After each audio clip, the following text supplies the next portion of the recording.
Most distinguished colleagues, I've examined and approved the votes and proceedings of Thursday, 3rd July 2025. Most distinguished colleagues, you may recall that between our last sitting and now, we had the news of the demise of our former president. And this is the first time we are sitting after the burial of our beloved president. Order, please. Order, please. Honorable Falaki. Honorable Falaki.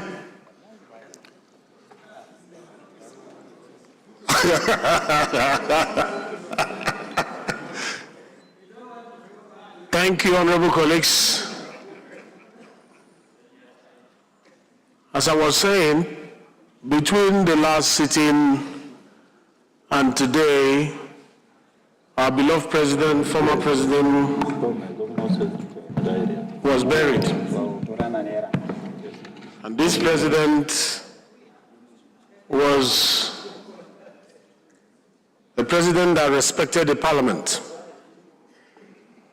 a president that prioritized the issues of the parliament, a friend of the parliament. Though we oversighted him, he respected us. Our bills were assented to by him, especially our people-oriented bills.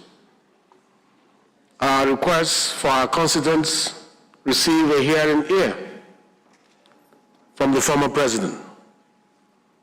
Therefore, it behooves us to give him a 1-minute silence as a mark of respect before we start the business of the day. So may we rise for 1 minute silence for the former president.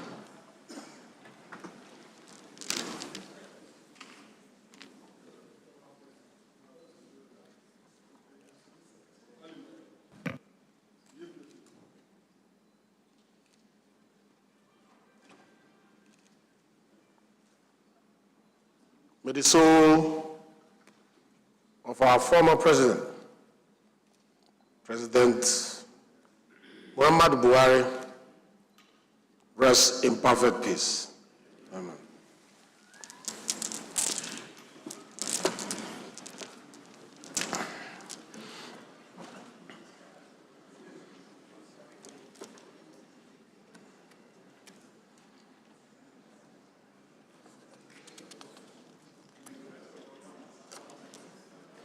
Most distinguished colleagues, we have some announcements to make.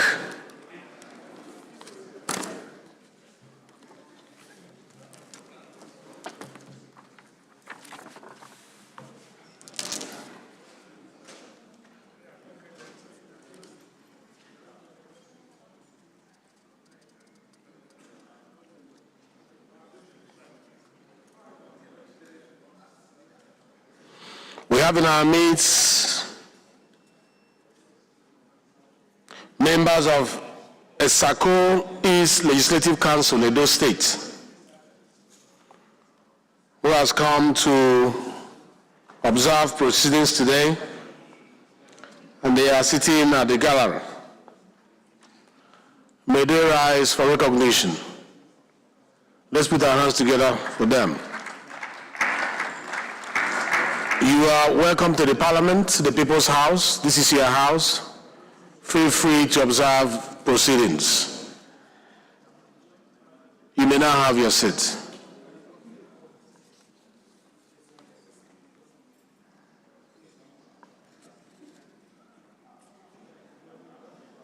We also have in our midst 102 residential trainees from Borno State, Northeast, who are here to observe plenary. May you rise for recognition. Let's put our hands together for them. This is the People's House. This is your house, where laws and policies are formed.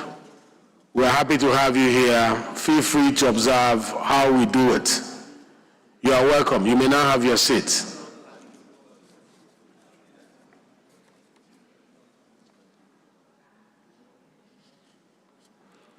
We also have in our midst students from Prime Part Kodo School. Please rise for recognition. We're happy to have you here. You are welcome. Let's put our hands together for these young people. Feel free to observe our proceedings and make yourself comfortable. You may now have your seat.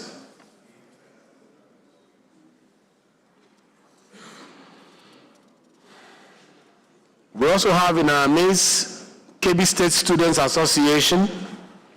If you are here, please rise for recognition. Thank you very much. Let's put our hands together for KB students. This is your parliament. We are happy to have you here. Feel free to observe our proceedings and make yourself comfortable. You are welcome. You may now have your seat.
We have a letter from the Presidency, the Revenue Mobilization, Allocation and Fiscal Commission on the submission of the Revenue Mobilization, Allocation and Fiscal Commission 2025 appropriation in line with the new funding arrangement approved by the National Economic Council.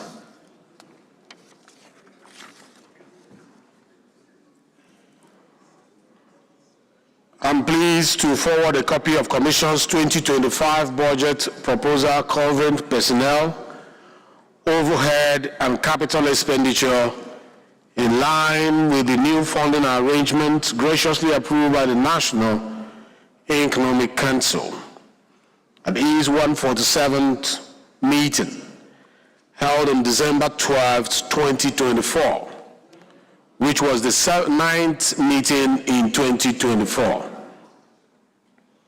As you are aware, the National Economic Council approved the allocation of 0.5% of non-oil federation revenue as direct funding to the Revenue Mobilization, Allocation and Fiscal Commission. This strategic funding arrangement aims to enhance the Commission's capacity to fulfill its constitutional responsibilities effectively. The enclosed appropriation reflects the Commission's planned programs and activities for the 2025 fiscal year. It is structured to support the efficient implementation of its core mandates, particularly in revenue monitoring, fiscal allocation, and the equitable distribution of Federation revenue across the 3 tiers of government. Given the foregoing, we respectfully request the Honorable Speaker, the members of Parliament to kindly facilitate the approval of the enclosed 2025 appropriation. The Commission remains fully committed to transparency, accountability, and excellence in fiscal governance, and appreciates the National Assembly's continued support and cooperation. Kindly find attached the Commission's 2024 Appropriation Act 2025 budget proposals in line with the new funding arrangement and programs. Please accept the assurances of my highest esteem and regards. MB Shehu, PhD, OFR, Chairman of RAMAC. The budget is hereby attached. The proposals are also attached, but we will not go through them. What we will do is to refer it to the relevant committee of the House, has the mandate of the House to look into this subject matter, and that is the Committee on Finance. So this letter is hereby referred to the Committee on Finance.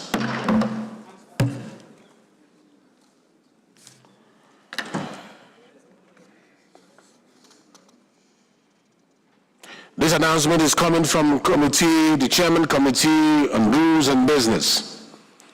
This is addressed to all honorable members.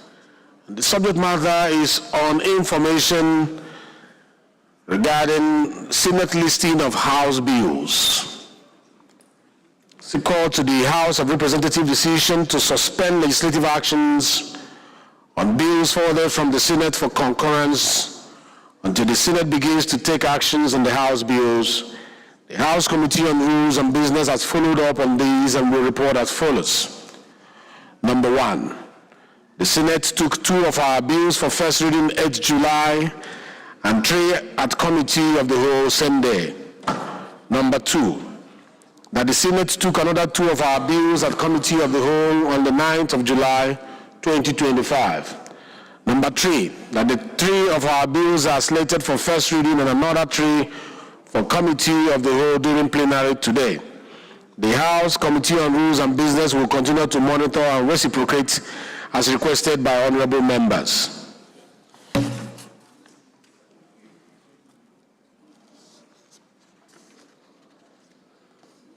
This is another committee announcement coming from the Chairman Committee on Rules and Business, and its attention to relevant committee chairmen. And the subject matter is discharge of committees on referrals and bills pursuant to Order 18, Rule 11.5 of the Standing Orders of the House of Representatives. You may wish to recall that legislative measures on bills and motions were referred to various committees of the House for legislative actions during the first and the second sections of the 10th Assembly. You may further know that many of the bills and motions are yet to be reported at committees contrary to the provisions of Order 18, Rule 11.5 of the Standing Orders of the House of Representatives.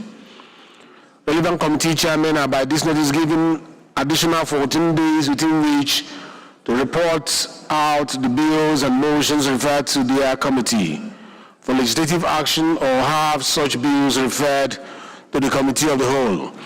Signed, Chairman Francis Wyfer. I would like to add, if you have any difficulty while your committee is not meeting up with this responsibility, please find time to meet with the leader of the House, or you can also channel such reports to my office, the Office of the Deputy Speaker.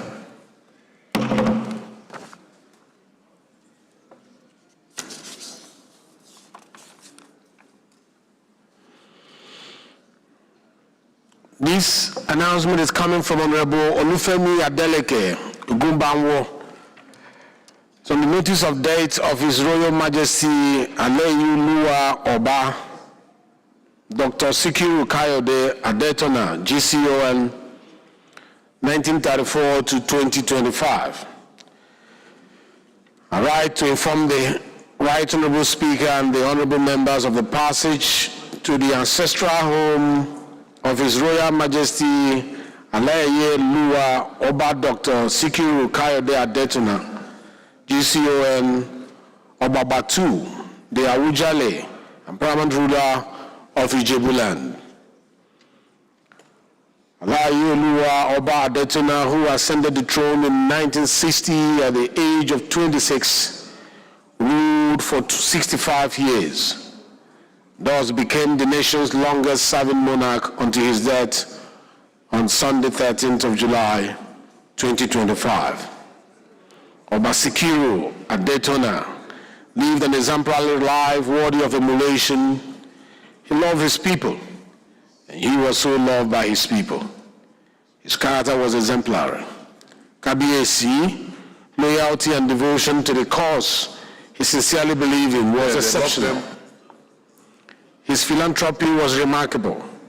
He was a ruler of note, an uncommon Kabiesi who left a worthy legacy. Kabiesi's reign witnessed great and significant progress and development in Ijebuland. Obasikiru Adetona was a staunch believer in the cause of natural justice and fairness. He never hesitated to speak the truth to power.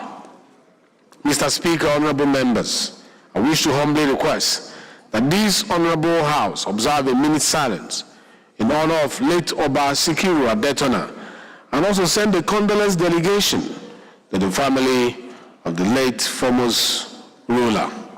Thank you.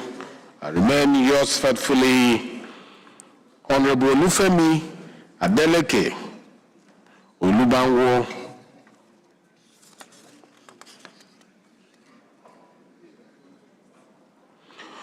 Please may we rise for 1 minute silence for this great king who passed on to be with his ancestors.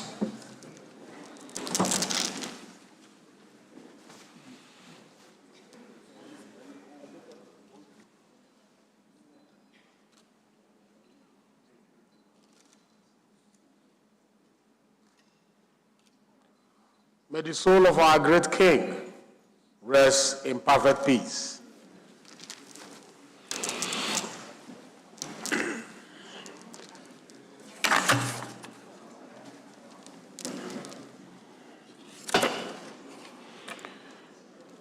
The next announcement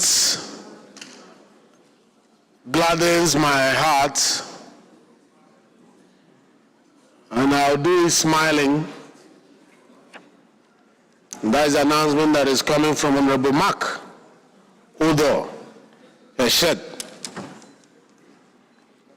representing Uyo, Orwan, Nsitatai, Ibesigbo, Asotang Federal Constituency, who is also the Chairman, House Committee on Interparliamentary Relations. It reads as follows. Sir, notification of resignation from the People's Democratic Party. I write to formally notify you of my resignation from the People's Democratic Party. Order, please. To join the All Progressive Congress, APC. As a representative of Uyo, Orwan, Nsitatai, Ibesigbo, Asotan Federal Constituency of Akwa Ibom State, I had already tendered my resignation letter to my former party, the PDP, and had joined the APC. Order, please. Both at my ward level, the local government level, and the state level. This was after due consultation with my constituents. This position is due to irreconcilable crisis rocking the party PDP at the national level. Albeit I will continue to serve my constituents with dedication and integrity, and I look forward to working with my new party colleagues. Please be assured of my commitment to my duties as a lawmaker. This is signed by Representative Mark Udo Eshen. I will give you 1 minute to say bye to your old party, and then no need. Mr. Speaker, point of order. Are you accepting him? Point of order. Fully accepted. The members of APC. Point of order. The member who will grant you a point of order. The members of APC, we have a new baby in the house who has come to join us. Point of order. So you bring him for us to have a handshake with him. Makeshet. Point of order. What's your point of order, please? Do I have the floor? Leader, this is your South-South representative. Order, Mr. please. Speaker, do I have the floor? Introduce him to the House. Yes, minority. Do I have the floor? Yes, yes. Thank you, sir. Thank you, sir. Mr. Speaker, my dear colleagues, The leader of APC, welcome your brother. Mr. Speaker, am I protected? Yeah, you are protected. Go Thank ahead. you, sir. I think they should all assume their seats, sir. Leader,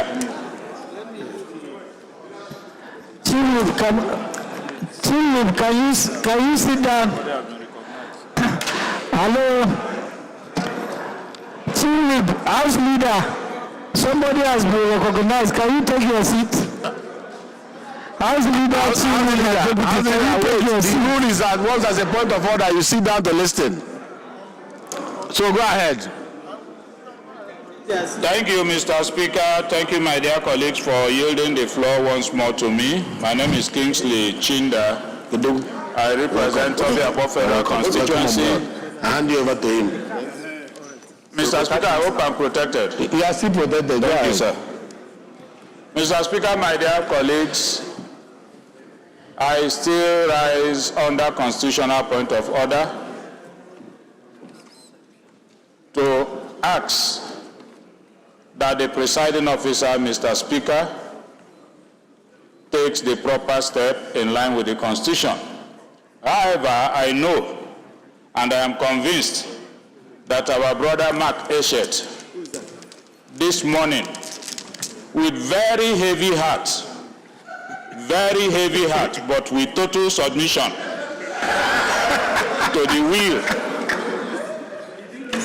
Are you a heart to the surgeon? will of the political leadership in the state, has provoked the announcement. But however, I will still urge you, Mr. Speaker, as a defender of the Constitution and custodian of the laws of this country, sir, with the coat of arms behind you, to take the proper step in line with the Constitution. I leave it to you, sir. Thank you.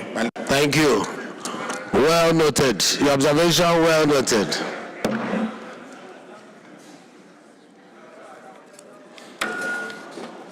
Honorable colleagues, please be seated.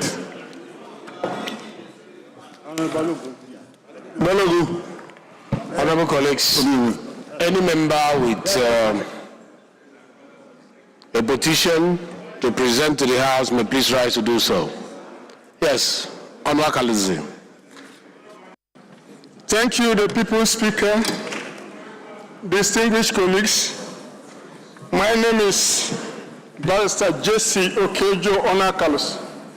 Mr. Speaker and distinguished colleagues, I represent the Nigerians, especially the habit of Lagos, Oshodi Solo. Mr. Speaker, I have two worded petitions. One signed by Austin Ode on behalf of his son, and the petition for the release of my son, Maurice Joshua Oden, from unlawful detention by Nigeria Intelligence Agency since 13th day of March 2025. Mr. Speaker and distinguished colleagues, the prayers are well written, and I go to the second one, signed by Mr. Lazarus Taffa. Mr. Speaker, the petition is addressed to you, seeking for your intervention of dismissal by Nigerian custom, unlawful dismissal by Nigerian custom. Mr. Speaker and distinguished colleagues, the prayers are well engrafted in this petition, and I seek your leave and the leave of this House to lay this petition for your urgent intervention. Leave is hereby granted. You may now lay a petition. Any other petition? Yes, please.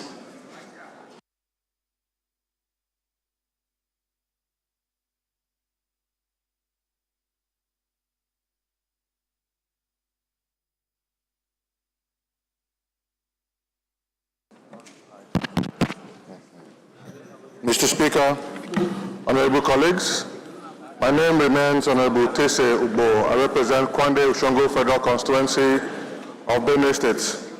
Mr. Speaker, I bring a petition on behalf of Lady Grace Guwasin Ayo, who works with the Securities and Exchange Commission here in Abuja. Mr. Speaker, she is bringing a petition making an appeal for intervention regarding professional injustice and career obstruction at the Securities and Exchange Dr. Adedayo, please. Commission in Dr. Abuja. Adedayo. With your kind permission, Mr. Speaker, I will lay this petition. Leave is hereby granted. You may now lay your petition. Yes. Thank you, Mr. Speaker. My name is Rahim Tunjiolawi. I represent the highly industrious people of Women of Ekiti. I'm from Kwara State. Mr. Speaker, honorable colleagues, I have a petition from a constituent, Mr. Samuel Benga Olasenide, from the NHIS register since 2011. The prayers are well stated in the petition. With the leave of this House, honorable Speaker, allow me to lay the petition. Leave is hereby granted. You may now lay your petition. Any other petition? Yes, Clement. Thank you very much, my dear Speaker, my colleagues. My name is Clement Jimbo. I represent the very good people of Abak Etemekbu Ika Federal Constituency from Akwa Ibom State. Mr. Speaker, I rise to lay a petition. The petitioner is by name Etem Iduriyen Anthony. And the petition is against the Nigerian Army, and it borders on the denial of statutory prescribed maternity leave, denial of a newborn baby the required medical treatment, discriminatory labor treatment, maltreatment, and unlawful dismissal from the Nigerian Army. Mr. Speaker, my colleagues, dissatisfied with the ill treatment meted to her, she approached a court and obtained judgment. And the prayers are well prescribed in her petition. And she has equally approached this House to see to it that the Nigerian Army comply with the judgment of the court in her favor. With the leave of the House, may I tender the petition? Leave is hereby granted. Please go ahead and tender the petition. Yes. Thank you, Mr. Speaker. My name is Honorable Munachimi Kechalos, a member representing Obiungwa Ogunabo Shoma Federal Constituency. Mr. Speaker, I rise to present a petition from the Aba Electricity Consumers Forum over the extortion and the crazy estimated bill by Aba Power Electric Limited. Prayers. The House is hereby urged to compel the National Electricity Regulatory Commission (NEC) to direct Aba Power to change the same thing other discos in Nigeria are charging against their latest increment of 200%.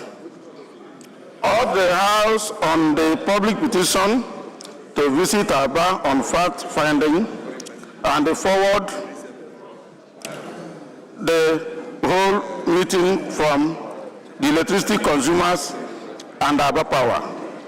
With your permission, Mr. Speaker, may I lay the petition signed by so many people, sir.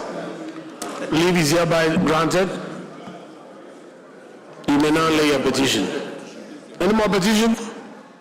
Yes. Mr. Speaker, honorable colleagues, I am Paul Gowon Haruna. I represent Basadikina Federal Constituency. I am from Kogi State. Mr. Speaker, I have a petition from a passionate Nigerian who is from my federal constituency of Kogi State against the Central Bank of Nigeria over the issue of unjust delay in honoring appointment and failure to communicate after 2 years.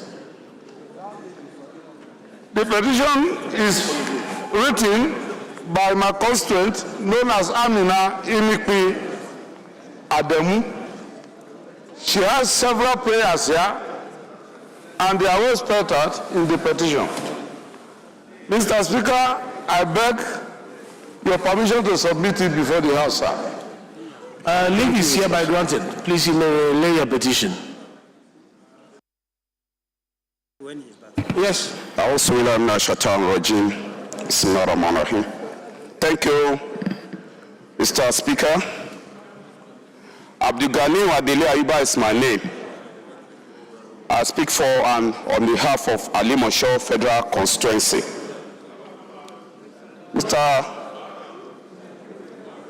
Mr. Speaker, I rise this morning to seek the indulgence of this honorable to present this petition written by group of investors, Nigerian investors, against the defunct Ikeja Chamber of Commerce, Industry and Agriculture for non-refund of investors' fund and return on their investment. I wish to humbly notify the House of the petition on the above subject matter written by concerned Nigerians and affected investors whose names and signatures are endorsed on the attached petition, seeking the intervention of this honorable House for redress against the alleged fraudulent investment scheme entirely crafted by some individuals, which led to robbing innocent members of the public their hard-earned money, running to billions of naira. It is the firm belief of these concerned investors. Mr. Speaker, may I seek, the title is just against the Ikeja Chamber of Commerce and Industry and Agriculture. It's the fund and is by a group of investors in Nigeria running to about 150. Mr. Speaker, I hereby crave the indulgence of this honorable to tender the petition. Thank you. Leave is hereby granted. You may now lay your petition.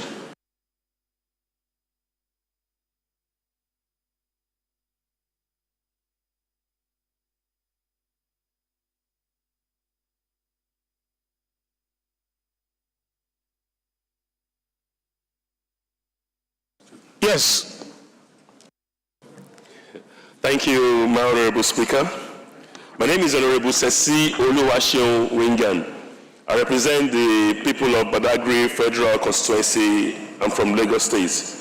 Mr. Speaker, I rise this morning to lay this petition before this Honorable House, signed by Abdul Hamid Bello on the petition on the alleged collusion, negligence, and failure of EFCC to investigate multiple fraud petitions against Property World Africa Network, P1, real estate company, while a whistleblower is criminally targeted and remanded. I seek the leave of the House to lay this petition. Thank you. The leave is hereby granted. You may now lay your petition.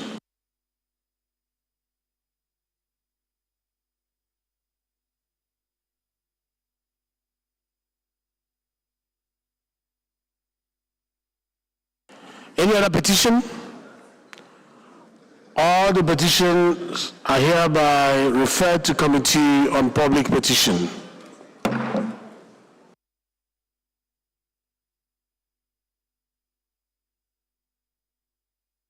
Most distinguished colleagues, any member who has a matter of urgent public importance to present to the House may please rise to do so. Is Honorable Wase here? Yes, sir. Please, the floor is yours. Order, please. Honorable, please be seated. Mr. Speaker, respected colleagues, my name is Ahmed Idris, representing Wase, Federal Constituency of Plateau State. Mr. Speaker, respected colleagues, I rise under Order 8, Rule 2 and 3 on a matter that is so urgent regarding the security situation in my constituency due to constant act of banditry, and I'm praying the House to give me the opportunity, Mr. Speaker, and the House to give me the opportunity to present the matter and suspend our rules to allow me to take the matter now, sir. Thank you. Thank you very much. Any seconder to the first? Yes, Honorable Chinedu. Thank you. Chief, the aisle should be free. Honorable Falake. Thank you, Right Honorable Speaker. Honorable colleagues, my name is Right Honorable Comrade Chinedu Ogaowen. I represent the good people of Ikwa and the Zaza Federal Constituency.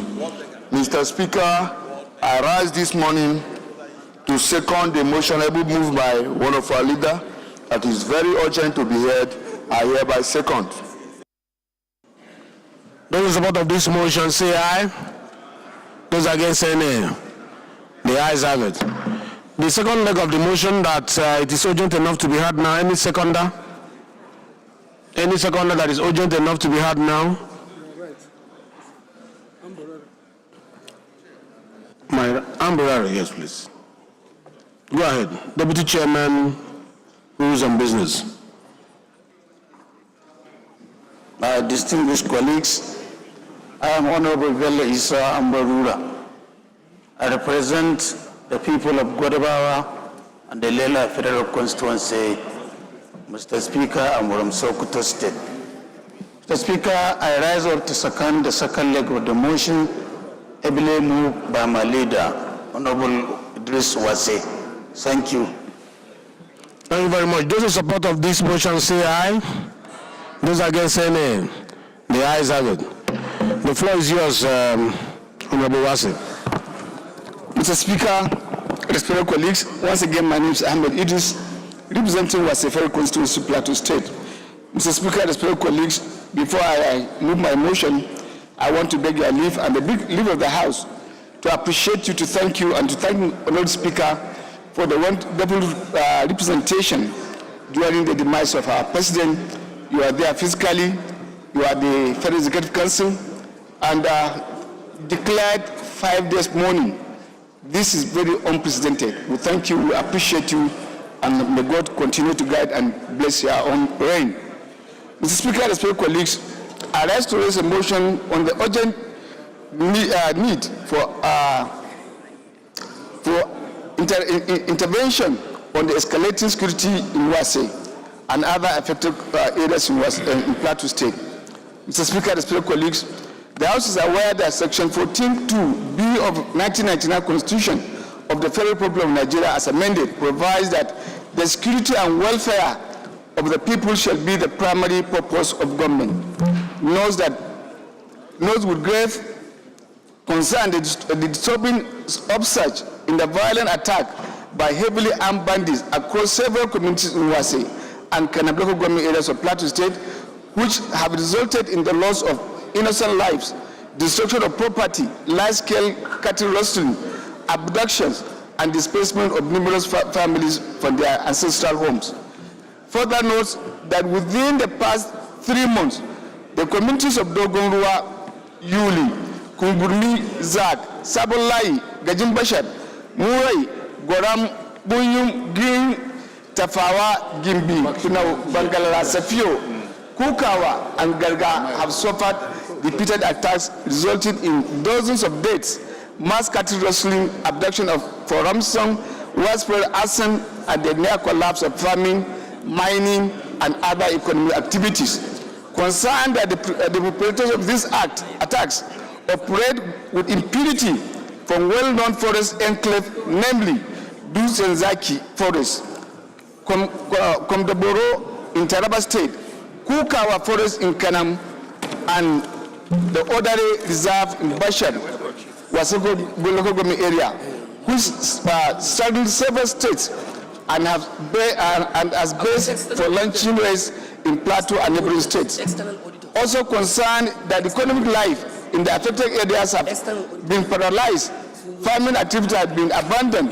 The once thriving Zurak mining hub is now inaccessible without military escort, and food security in the region is under severe threat.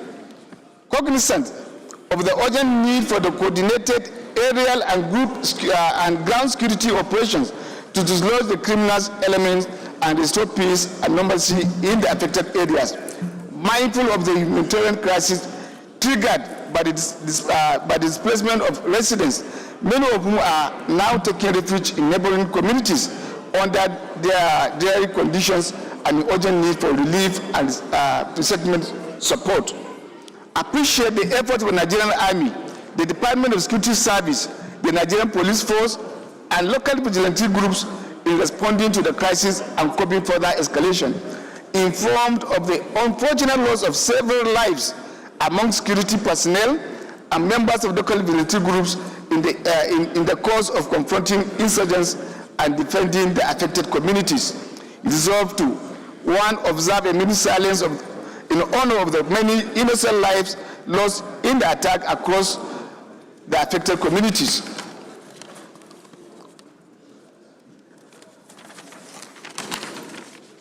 Urge the Nigerian Army, the Nigerian Police Force, and the Department of State Security Service to deploy additional personnel to the affected communities in order to restore public confidence. Urge the Chief of Army Staff, the Inspector General of Police, and the Director General of the State Security Service to establish and sustain joint patrol operations in Yalum, Yuli, Giri, Garga, Kukawa, Gajimbashan, Murai, Guaram, Safio, Gimbi, Pinau, Bangalala, Company, ZAC, and Sabanlai, Axis, and to initiate immediate aerial surveillance and precision airstrikes and further deploy ground troops within the identified forest belt to flush out and neutralize the bandits. Urge the Inspector General of Police to establish an adequately equipped a mobile police base in Bashabi Wasilkogome area to ensure rapid response in emergency situations. Urge the Federal Ministry of Humanitarian Affairs through the National Emergency Management Agency, NEMA, to provide urgent relief materials, shelter, and resettlement assistance to the displaced persons. Mandate the Committee on Defense, Army, Air Force, Police Affairs, Interior, Emergency and Disaster Preparedness, and legislative compliance to ensure compliance and to ensure implementation and compliance within this resolution, with these resolutions. Thank you very much, Mr. Speaker. Respected colleagues, associate me. Thank you very much. I think it's a straightforward motion on security. I'll just put the question. Those in support of this motion say aye. Those against say nay. The ayes have it. This motion is referred to Committee on Defense, Army, Air Force, Police Affairs, Interior, Emergency and Disaster Preparedness, as well as Committee on Legislative Compliance. Is Minority Leader in the House? If yes, the floor is yours for the next urgent public importance. Make it brief, please. Thank you, Mr. Speaker, my dear colleagues. Kingsley Chinda, I rise to urge and plead with this noble House to allow me and my colleagues that you sent to South Zone B, Calabar, to take this matter of urgent national importance, which has to do with the plight of students who actually came to the venue with placards to protest their situation and condition, having gone through education, having gone through their career. Then in the University of Calabar, they are unable to proceed with their program. And if nothing is done within the next 3 days, they might be shut out completely. I would therefore plead and urge that we see this as a matter of urgency and one that is of national importance. I so move. Any seconder to this? Yes, please. Mr. Speaker, distinguished honorable colleagues, my name is Barrister Muhammad Bello Shehu, representing the people of Fege Federal Constituency I rise to second the first leg of this motion as ably moved by my brother and colleague, Honorable Shinda. I so second, Mr. Speaker. Thank you. Those in support of this motion say aye. Those against say nay. The ayes have it. The second leg of the motion that is urgent to be heard now, Chairman, public petition. Thank you, Your Excellency, Honorable Speaker, honorable members. My name is Kwamoti Bitrus Laori. I represent Jamsanum Alamo, the Federal Constituency. I second the second leg of the motion has moved. I so second. Thank you. Those in support of the second leg of the motion that is urgent to be heard now, say aye. Those against say nay. The ayes have it. The floor is yours, Minority Leader. Thank you, Mr. Speaker. Mr. Speaker, with your leave, I will allow one of the co-sponsors, Dr. Ahmed Jaha, to take the motion, sir. Very grateful. Leave is hereby granted. Jaha, the floor is yours. Thank you, Mr. Speaker. Honorable colleagues, Ahmed Jaha Babao, Chibok Dambuo Goza Federal Constituency. Mr. Speaker, with the leave of the House, I would like to proceed and move the motion as earlier stated, that the House note with grave concern the ongoing academic crisis affecting over 300 dentistry students at the University of Calabar, Cross River State, following the refusal of the Medical and Dental Council of Nigeria to induct graduates from the university's Faculty of Dentistry due to persistent over-admission beyond the council's approval annual quota of only 10 students as a result of provisional accreditation of the faculty. Further note that this situation has resulted in a complete academic standstill, with the university authorities recently directing all students in the Faculty of Dentistry across all levels to vacate campus indefinitely pending a resolution of the impasse. Aware that the students, some in their final year of training, have invested significant time, resources, psychological and emotional energy towards earning their Bachelor of Dental Surgery BDS degree, but now face devastating uncertainty, loss of career prospects, and psychological distress through a no fault of theirs. Also aware that the Vice Chancellor of the university has publicly acknowledged administrative failures in the over-enrollment process and has processed non-consensual remedies, including the redirection of students to other faculties or institutions, which many affected students strongly oppose. Cognizant of the role of the University Commission, NUC, the Federal Ministry of Education, and the MDCN in regulating program accreditation, students' intake, and professional standards, and of the need to safeguard the integrity of academic processes without sacrificing the futures of innocent students.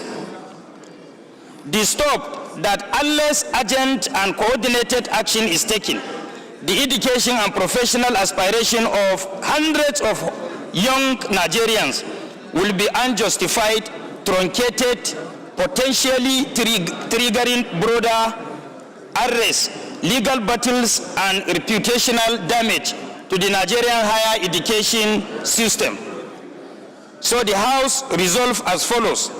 1, to call on University of Calabar to immediately halt the punitive measures affecting students and work collaboratively with stakeholders to implement equitable remedial solutions such as first induction plans, catch-up models, or facilitated transfers to accredited faculties in consultation with affected students.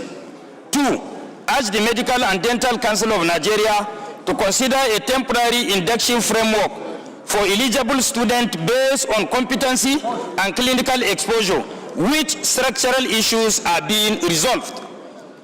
3, urge the Federal Ministry of Education, in collaboration with National Universities Commission, NUC, and the Medical and Dental Council of Nigeria, MDCN, to to conduct a thorough audit of the University of Calabar's Faculty of Dentistry, including admission records, infrastructure, and staffing with a view to ameliorating the plight of the students of dentistry in the university.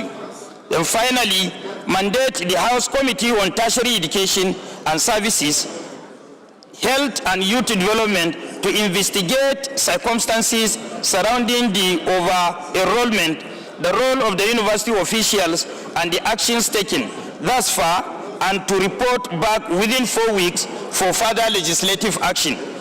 Distinguished members, I hereby move.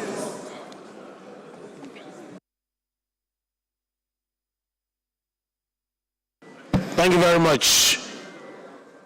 Yes. I want Honorable Maki. Thank you, Right Honorable Speaker. My honorable colleagues, I'm Abubakar Maki Eleman. I'm from Jigawa State. I represent Malamadori Kaugama Federal Constituency. Mr. Speaker, I stand to second the motion heavily moved by member representing Goza and Dambua, Chairman Insurance, Honorable Jaha. I so second. Thank you, Mr. Speaker.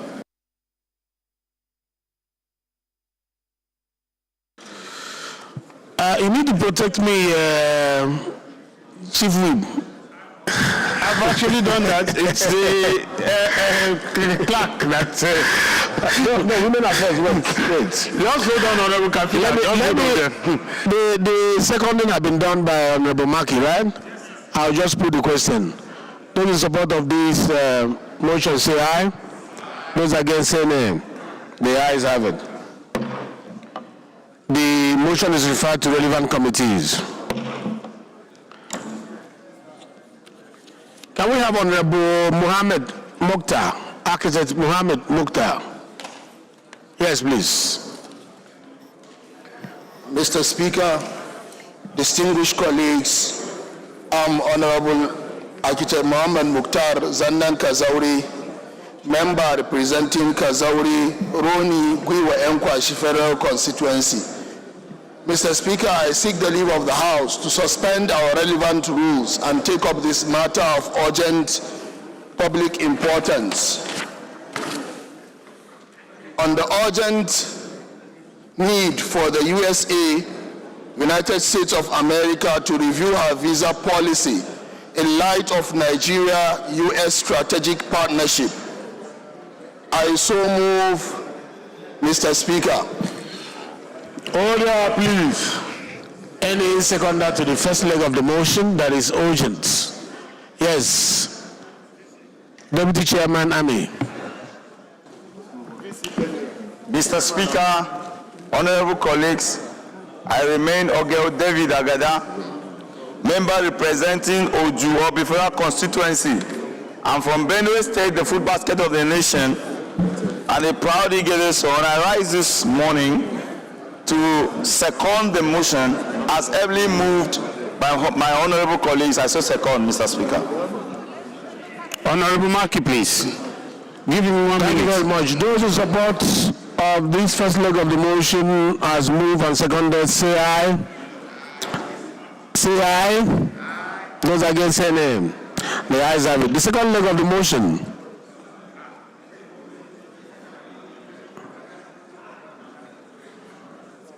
Second leg, yes, Architect. Honorable Speaker, honorable colleagues, my name is Architect Dr. Austin Asema Chado. I represent Gwe East, Gwe West Federal Constituency of Benue State.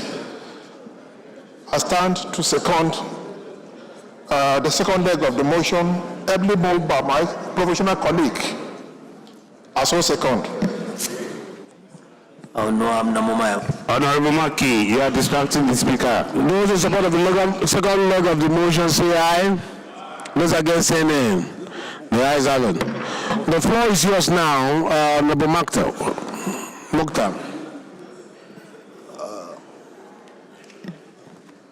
Honorable Speaker, distinguished colleagues, the House notes with concern the decision by the United States Department of State on July 8, 2025 to shorten Nigerian non-immigrant visa validity from the existing 5-year multiple entry visa to a 3-month single entry visa. Further notes that the imposed 3 months single entry visa will inflict significant consequences across multiple spheres, including businesses constraints, academic disruption and diaspora, and family strain. Also notes that Nigeria seeks monthly remittances of $1 billion via diaspora bonds, a strategic objective that will be compromised if travel becomes complicated or uncertain. Recalls that this decision comes despite the long-standing strategic and historic relationship between Nigeria and the United States, a relationship grounded in mutual respect, shared democratic values, robust bilateral cooperation, and people-to-people engagement. Recognizes the instrumental role played by the House through the Nigeria-United States Parliamentary Friendship Group in fostering legislative diplomacy between both countries, and its consistent engagements with U.S. counterparts and institutions in Washington, D.C., New York, Utah, and other jurisdictions, all in a bid to advance mutual understanding and policy cooperation. Aware that during the recent celebration of the U.S. Independence Day in Abuja, the Chairman Committee of the Nigeria-U.S. Parliamentary Friendship reaffirmed the deeply rooted friendship and historical ties between Nigeria and the United States. Also aware that Nigeria in the United States form one of the most educated, productive immigrant communities, making enormous contributions to America's healthcare, technology, academia, arts, entrepreneurship, and public service. Further disturbed that this policy shift undermines decades of goodwill, sacrifices, and bilateral efforts invested by both governments, legislature, and citizens to promote common democratic goals, fight terrorism, and deepen trade, education, and cultural exchange.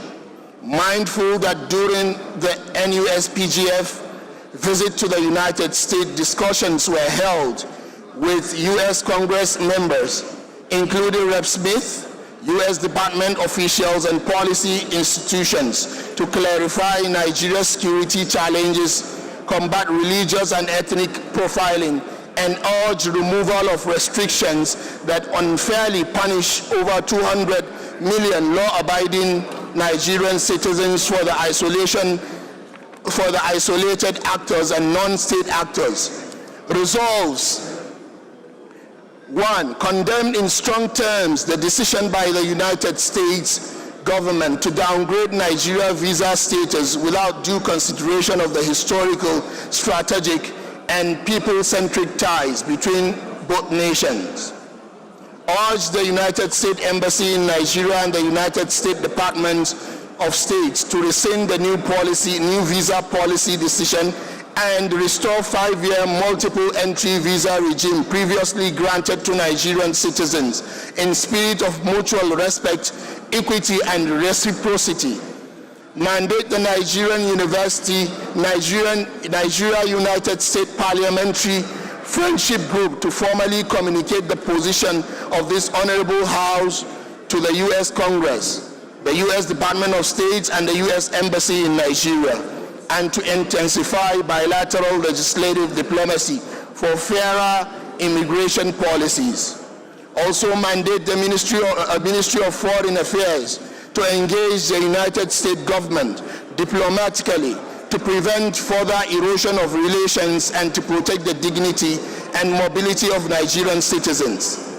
Encourage continued dialogue between Nigerian and American institutions, governmental and non-governmental, to resolve concerns on security, human rights, and policy misperception that may hinder our shared democratic aspirations and economic progress. This House, Mr. Speaker, honorable colleagues, This House must rise in the defense of ordinary Nigerians whose aspiration to study, work, or unite with family in the U.S. now Order, please. Order, please. Let's avoid the hour. Let's avoid the hour, please. Policy shift that neither reflects the friendship we have built with America nor the enormous contribution Nigerians make to American society. I so move, Mr. Speaker. Thank you very much. That was a well-written one and long as well. It's a straightforward motion, so I'll just put the question. Those in support of this motion say aye. Those in support of this motion say aye. Can they increase my volume, please? Let them increase the volume. It's not. Those in support of this motion say aye. Those against say nay. The ayes have it.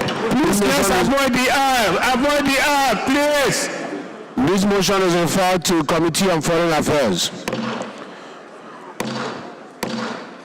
Honorable colleagues, we have a rule in our house, these people's house, and one of the rules is that you don't stand on the aisle. So obey the chief whip. When they ask you to leave the aisle, Honorable Nolly, please have your seat. We want the aisle to be free.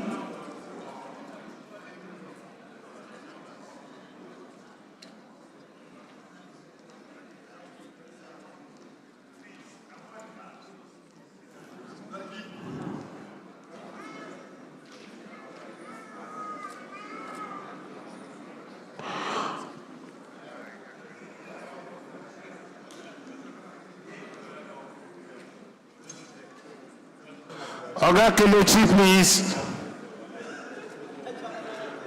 Honorable Kelechi, please tell the honorable member to sit down, please.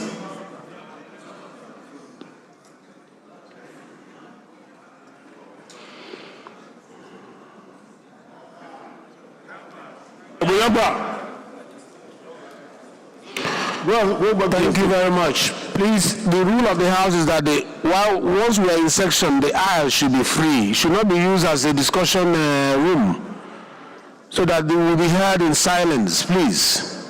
It will prolong our sitting if we interrupt proceedings. Thank you.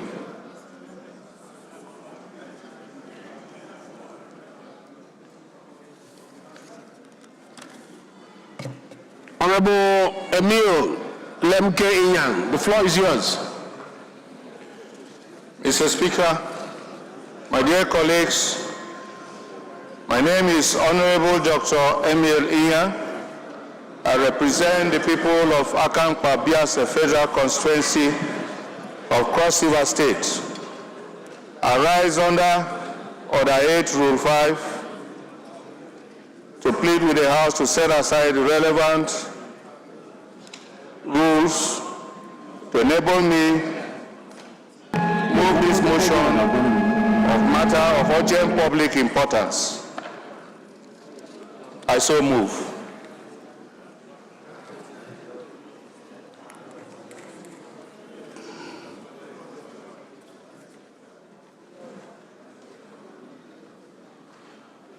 Honorable Inyang, you know yours is the fourth motion. You suppose your first prayer should be to suspend the rule to allow you have the fourth motion. Yeah, for you to have the fourth motion. Yes, I've done that. Yeah, Honorable, to suspend the rules of the House. Chike, please, second. Thank you. Okay, no problem. Thank you. Any problem?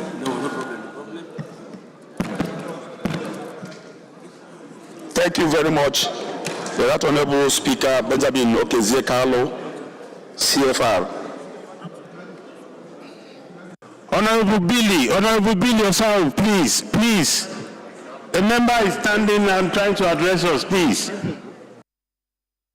Thank you, Leader. It's just to second the motion ably moved by Honorable Dr. Inyang that the motion is very urgent, that will suspend all necessary rules to enable him take the motion. I so second, Mr. Speaker.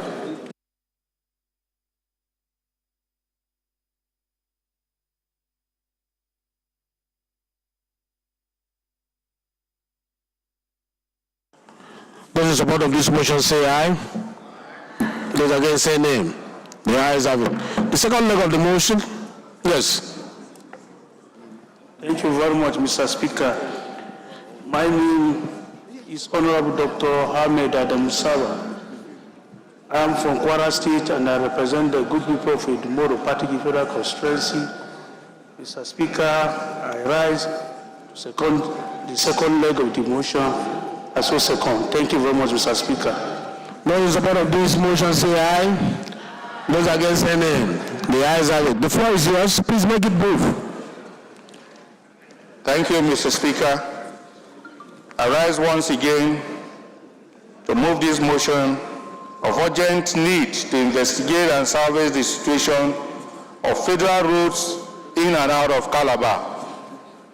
The House notes that Calabar, being the first administrative capital of Nigeria, is one of the pride cities of Nigeria. Aware that as a capital of a bordering state with the Cameroons, her commercial and security importance is very of essence to Nigerian states. Also note that Calabar and the entire state of Cross River is the flagship of tourism in Nigeria. Aware that the state of Cross River can only be accessed by land through federal highways, Calabar-Itu, Calabar-Ogoja Vandikia, and Calabar-Oban-Ikan federal highways. Concerned that as of today, none of these federal roads can be accessed, and Calabar can only be accessed now by water and air travelers. Also aware that the military and paramilitary bases in Ekan, border town with the Cameroons, have been totally cut off from the Nigerian states. Also aware that these are food-producing communities with lots of solid mineral producing industries sited within. Also observe that these federal roads have been abandoned despite repeated annual budgetary allocation. Resolves to set up an ad hoc committee to investigate the reasons behind abandonment of these roads despite repeated budgetary provisions. Also urge the House, the Federal Ministry of Works, FEMA, and the Niger Delta Development Commission to immediately intervene to alleviate the pain and suffering by these communities. I so move, Mr. Speaker. Thank you very much. Straightforward, I will just put the question. Please turn off your mic. Those in support of this motion say aye. Those against say nay. The ayes have it. This is referred to Committee on Works and FEMA, including NDDC.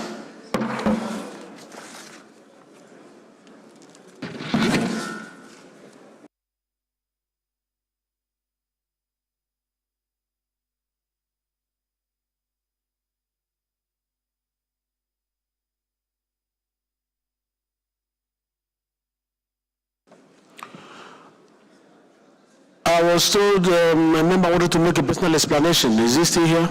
Yes, this is the time to do it. I'll make it very brief, please. Okay, thank you very much, my dear Speaker, my colleagues. My name is Clement Jimbo. I still represent the very good people of Abak Etmekbu Ika Federal Constituency from Akwa Ibom State. Mr. Speaker, I stand on Order 8 Rule 6, which says, by the indulgence of the House and the leave of the Speaker, a member may make personal explanation, although there may be no question before the House, but no controversial matter may be brought forward or may debate arise upon the explanation. Mr. Speaker, colleagues, I stand this afternoon very conscious of Section 4, Section 5, and Section 6 of the Nigerian Constitution 1999 as amended, which expressly give effect to the separation of powers respectively, to the legislative arm of government, the executive, and of course the judiciary.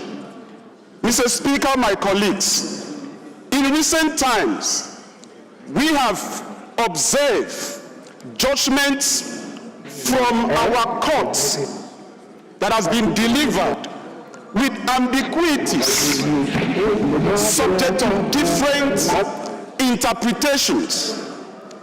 Mr. Speaker, my colleagues, as members of parliament with constitutional mandate... Excuse me, is that personal explanation? Does it relate to you personally? Of course, Mr. Speaker, with the events that, should I say, that is about to happen today in the National Assembly, where a judgment of a court gives judgment that is subject to different interpretation by the parties, where the litigant says the judgment of the court says this, and the plaintiff says the judgment of the court says this. It is conflicting. And as members of parliament, Mr. Speaker, I think it is important for us to advise our judicial that judgment of court should be simple, with clear explanation and simple English, devoid of any ambiguity, so that any party that reads the judgment can understand and derive one single interpretation. We are elected to make laws for the progress, prosperity, and security of our nation. And where judgment from our court is subject to mitigating that very responsibility, it calls for concern, Mr. Speaker. And of course, we as members of the parliament should not sit aloof and allow judgment that emanate from our court to be subject of different interpretations. I so submit, Mr. Speaker. Thank you. Are you aware that we have a committee on judiciary? This issue should come by way of motion? Yes. And then we'll refer it appropriately to the committee with the mandate to look at those judiciary-related issues. Okay? So I wait for you to put it in the form of motion. Bring it, we can now refer it properly, referencing a specific issue, so that the Committee on Judiciary will call those involved into question and make a resolution. Thank you very much.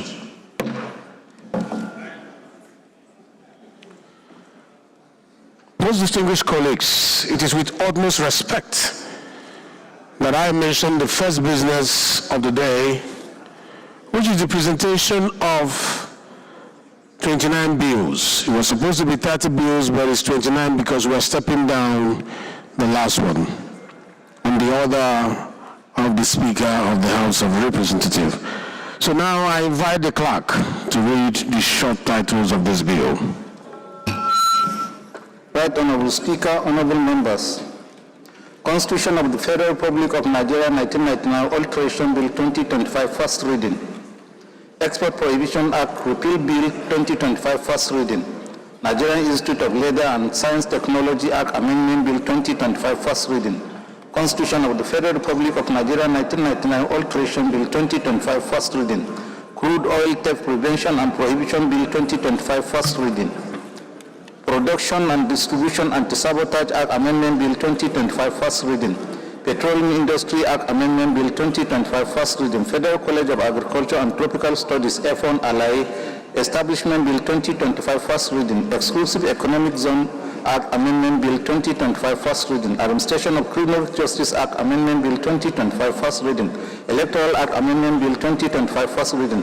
Federal University of Education, Science and Technology Ikere Ekiti State Establishment Bill 2025 First Reading. National Institute for Electric Mobility Dogondaji Sokoto State Establishment Bill 2025 First Reading. Federal Medical Centers Act Amendment Bill 2025 First Reading. Entrepreneurship Institute Tambuwal Sokoto State Establishment Bill 2025 First Reading. Agro Processing Export Free Zone Trade Zone Kebe Sokoto State Establishment Bill 2025 First Reading. Federal University of Science Deva Gombe State Establishment Bill 2025 First Reading. Private Institutions and Healthcare Service Providers Prohibition Bill 2025 first reading. Federal College of Agriculture and Tropical Studies, AFASHIO, Edo State Establishment Bill 2025 first reading. Raw Material Research and Development Council Act Amendment Bill 2025 first reading. 50-year National Honorable Ghana. 50-year National Economic Plan Act for Nigeria Institution Bill 2025 first reading. Statistics Act Repeal and Enactment Bill 2025 first reading. Constitution of the Federal Republic of Nigeria 1999 sixth alteration Bill 2025 first reading. Federal University of Livestock Development Studies ICARA Kaduna State Establishment Bill 2025 first reading. Federal University of Oil and Gas Technology Kubo Kaduna State Establishment Bill 2025 first reading. Federal Capital Territory College of Nursing and Midwifery Gwagwalada Establishment Bill 2025 first reading. Federal Capital Territory Emergency Management Act Federal Capital Territory Emergency Management Agency Establishment Bill 2025 first reading. Constitution of the Federal Republic of Nigeria 1999 sixth alteration Bill 2025 first reading. Federal University of Science and Technology EPE Establishment Bill 2025 first reading.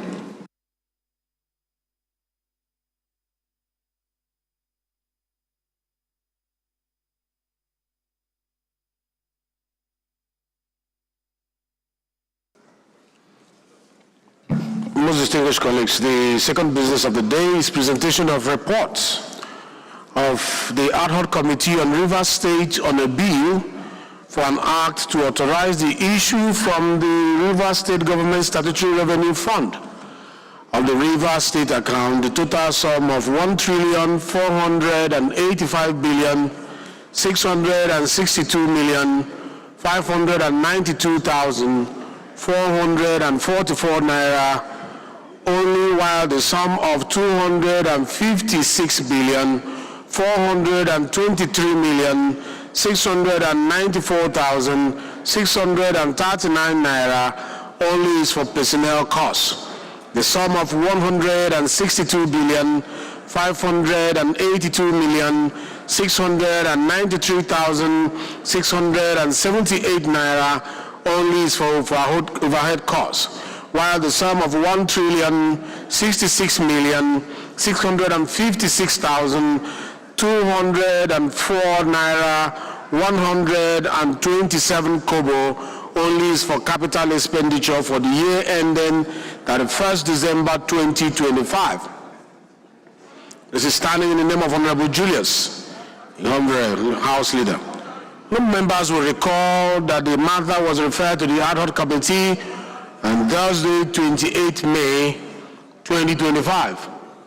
The report is ready for presentation. I hereby invite Honorable Leader of the House to present the report. Prof. Thank you very much, Mr. Speaker. I'm Professor Julius Honvere, representing the good people of Omwa Federal Constituency, Edo State. Mr. Speaker, I rise to move that the House do receive the report of the ad hoc committee on Rivers State on the bill for an act to authorize the issue from the Rivers State Government Statutory Revenue Fund of the Rivers State account the total sum of 1,345,662,592,444 naira only, while the sum of 256,423,694,639 naira only is for personnel costs. The sum of 162,582,693,678 naira is for the overhead cost, while the sum of 1,066,656,204 naira 127 kobo only is for capital expenditure for the year ending 31st December 2025, HB 2397. I so move, Mr. Speaker. Seek your permission to lay the report. Thank you, Prof. Any seconder, preferably a member of that committee? Are you a member of the committee? Oh, you're the Deputy Chairman, okay. Thank you, Mr. Speaker, my honorable colleagues. I still remain Ali Isa JC, a member of the People's Democratic Party, a minority whip of the House of Representatives. The mother of, or a member of the mother of all political parties. Order, please. Order, please. Mr. Speaker, I say I still remain Ali Isa JC, a proudly member of the mother of all political parties, PDP. We are just waiting you to leave your mother's womb soon. You'll be joining us. I rise to second a motion moved by my leader, HB 2397. I hereby second. Thank you, Mr. Speaker. Thank you very much. Those in support of this motion say aye. Those in support of this motion say aye. Those against say nay. The ayes have it. Prof, please go ahead and lay the report.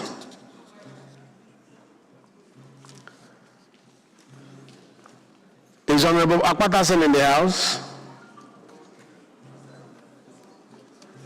The third business of the day is presentation of report of the Committee on Communications on the issue from the Statutory Revenue Fund of the Nigerian Communication Commission, the total sum of 272,433,805,000 naira, only out of which 595,668,842,000 naira only is for recurrent expenditure.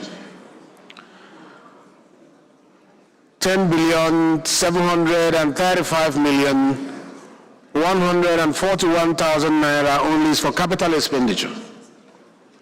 30,130,436,000 naira only is for special projects, while the sum of 15 billion naira only is for transfer to Universal Service Provision Fund.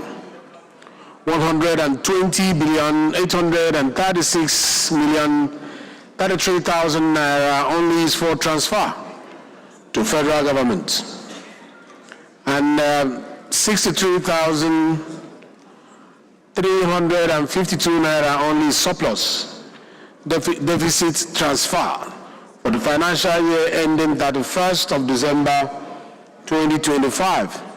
This is standing in the name of Honorable Peter Patterson. Honorable Patterson is invited to present the report.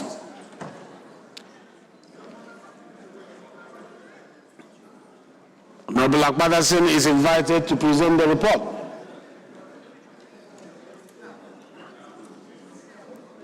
Honorable Patterson is invited to present the report. Is the Deputy Chairman here? The Deputy Chairman of the Communication Committee here? The report is stepped down by the leave of the House.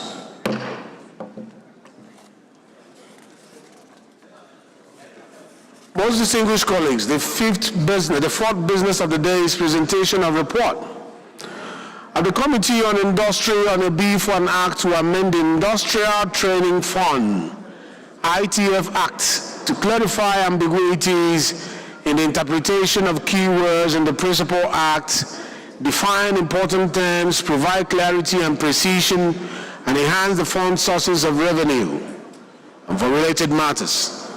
Standing in the name of Honorable Eniton Dolapo Badru, the members will recall that the bill was referred to the committee on Thursday, 11 July 2024. The report is ready for presentation. Honorable Badru is invited to present the report. Honorable Badru, please. Is Honorable Badru? Thank you, Mr. Speaker. Yes. I hereby present the report to the House that the House do receive the report of the Committee on Industry on a bill for an act to amend the Industrial Fund Act 2011 to clarify ambiguities in the interpretation of the key words in the Principal Act and define important terms, provide clarity and precision, and enhance the fund's sources of revenue and for the related matters.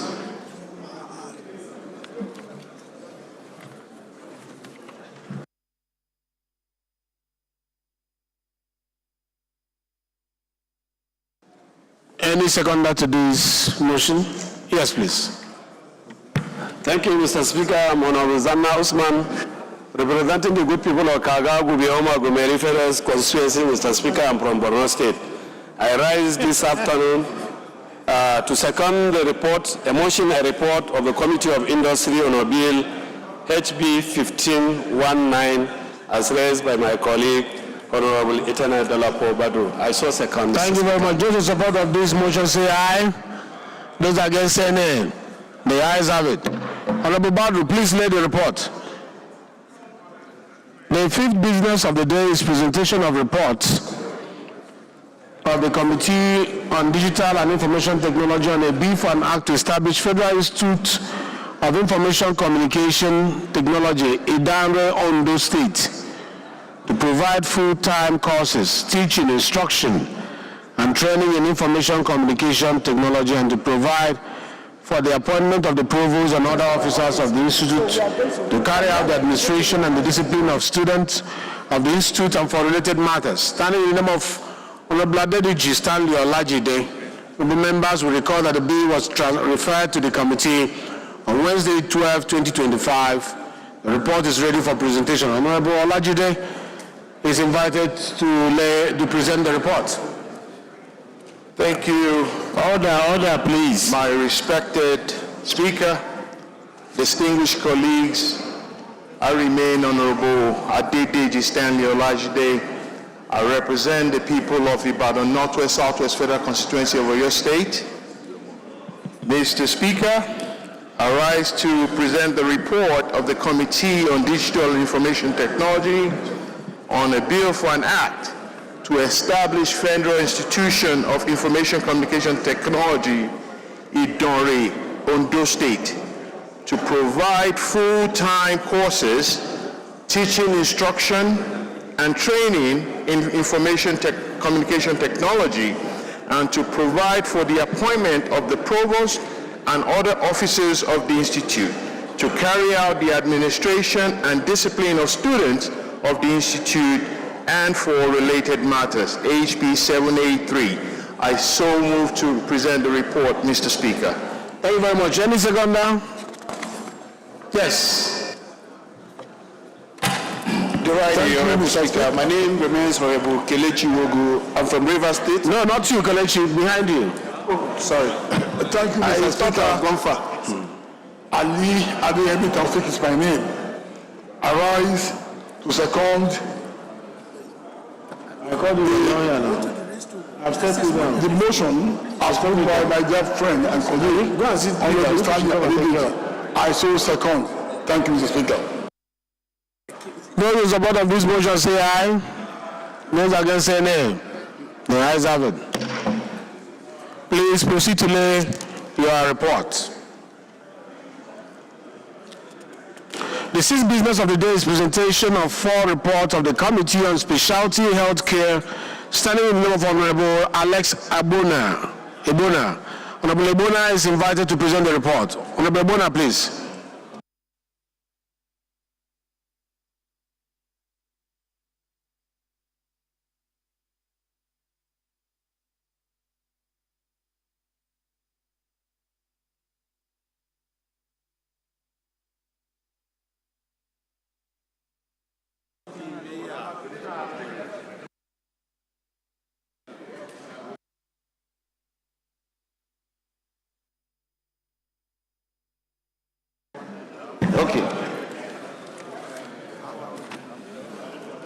first is that the House do consider the report of the Committee on Specialty Health Care on a bill for an act to provide for establishment of National Obstetric Fistula Center for treatment, rehabilitation, integration, research, and training, Baba Uga, Castina State, for related matters, HB 1190. The second is that the House do receive the report of the Committee on Specialty Healthcare on the bill for an act to amend the Orthopedic Hospital Management Board Cap 010 Law of the Federal Republic of Nigeria 2024 to provide for the establishment of Orthopedic Hospital Shikafi, Zamfara State, and for related matters. The third bill is that the House do receive the report of the Committee on Specialty Healthcare for an act to amend the Orthopedic Hospital Management Board Cap 010 Law of the Federal Republic of Nigeria 2024 to provide for the establishment of Orthopedic Hospital in Kebbi State under the control of Orthopedic Hospital Management Board and affiliated to Federal University of Kebbi Teaching Hospital and for related matters.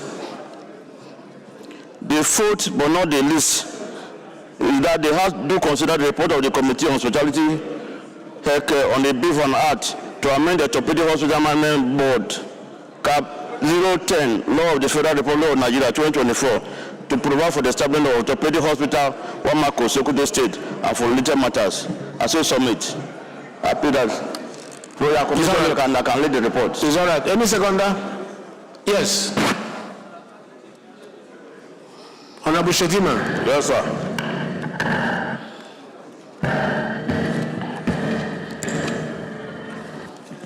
Your Excellency, Mr. Speaker, honorable colleagues, I rise to second Lawan Shetima Ali, representing Bursari Gaidam in the Saripero Constituency. I'm from Yobe State, sir. I rise to second the motion ably moved by my chairman to present or to lay his report, sir. I so second. Those in support of this motion say aye. Those against say nay. The ayes have it. You may proceed to lay your reports.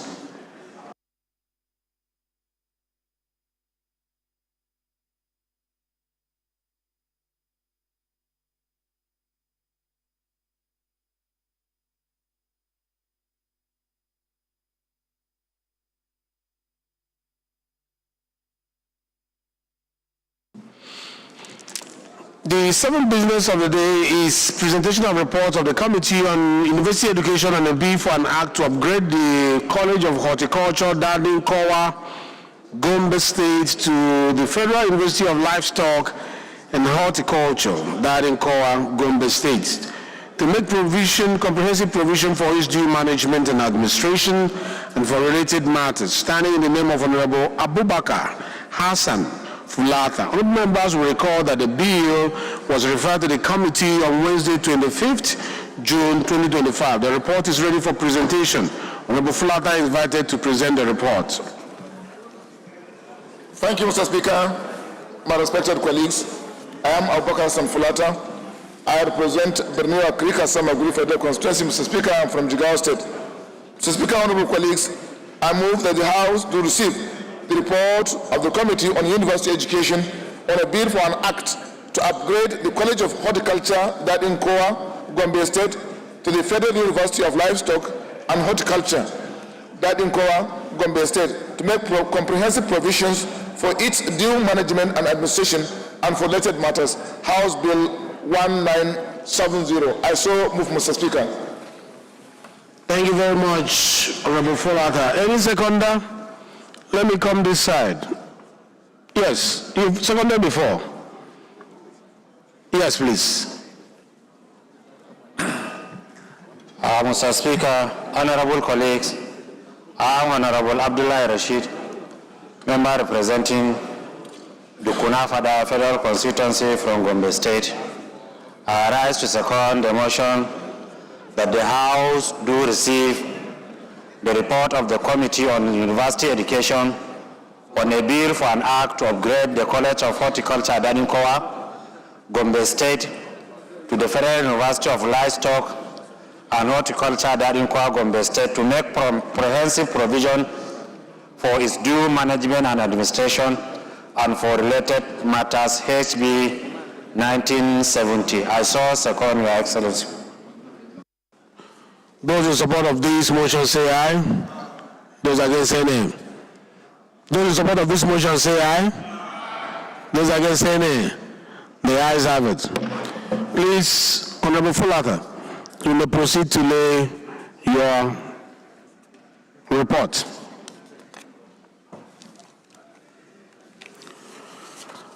Honorable colleagues, we will reverse ourselves to allow Honorable Patterson that was called, but he stepped out 1 minute to take his report. The floor is yours now, Honorable Patterson. Move that the report be read.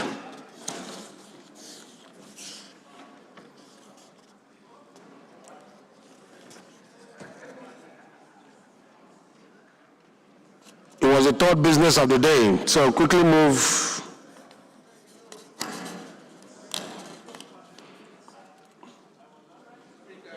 Move according to the paper because of time. Move according to the paper and be seconded.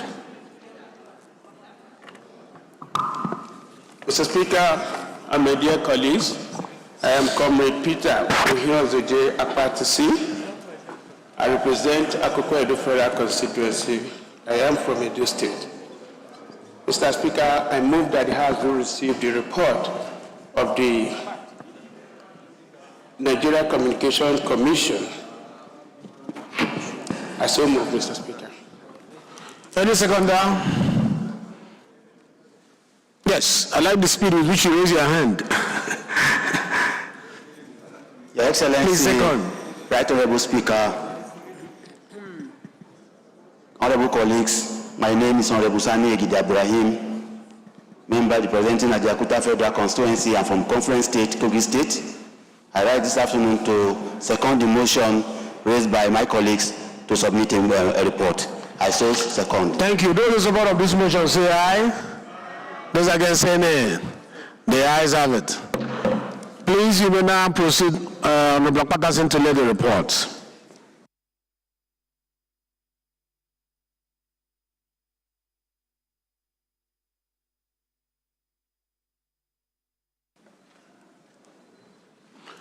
Most distinguished colleagues, most respectfully, the first order of the day is the third reading of about 9 bills, 11 bills. And they are as follows.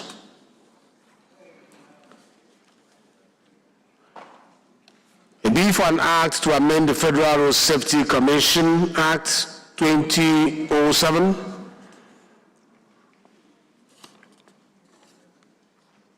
A bill for an act to establish a Carnegie Federal University of Technology. A bill for an act to establish National Polytechnics Commission. A bill for an act to establish Integrated Corporate Data Management Commission. A bill for an act to establish Institute of Debt Recovery Practitioners of Nigeria.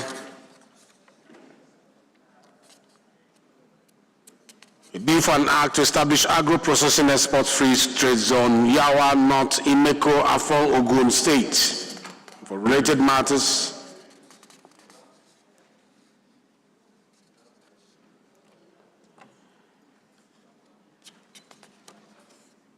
a bill for an act to amend the Federal Medical Centers Act and establish Federal Medical Center, Mangu, Plateau State.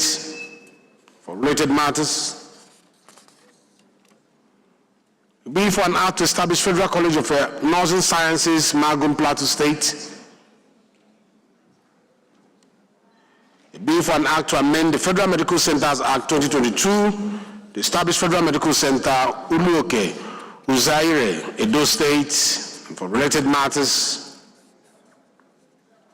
A bill for an act to amend the Federal College of Education Act, CAP F8, Laws of Federation of Nigeria 2004 to establish Federal College of Education, Technical, Logota, Opela, Edo State. A bill for an act to amend the Federal Colleges of Education Act, Cap F8, Laws of Federation of Nigeria 2004 to provide for establishment of Federal College of Education, Uyi Nakoko, on the state and for related matters.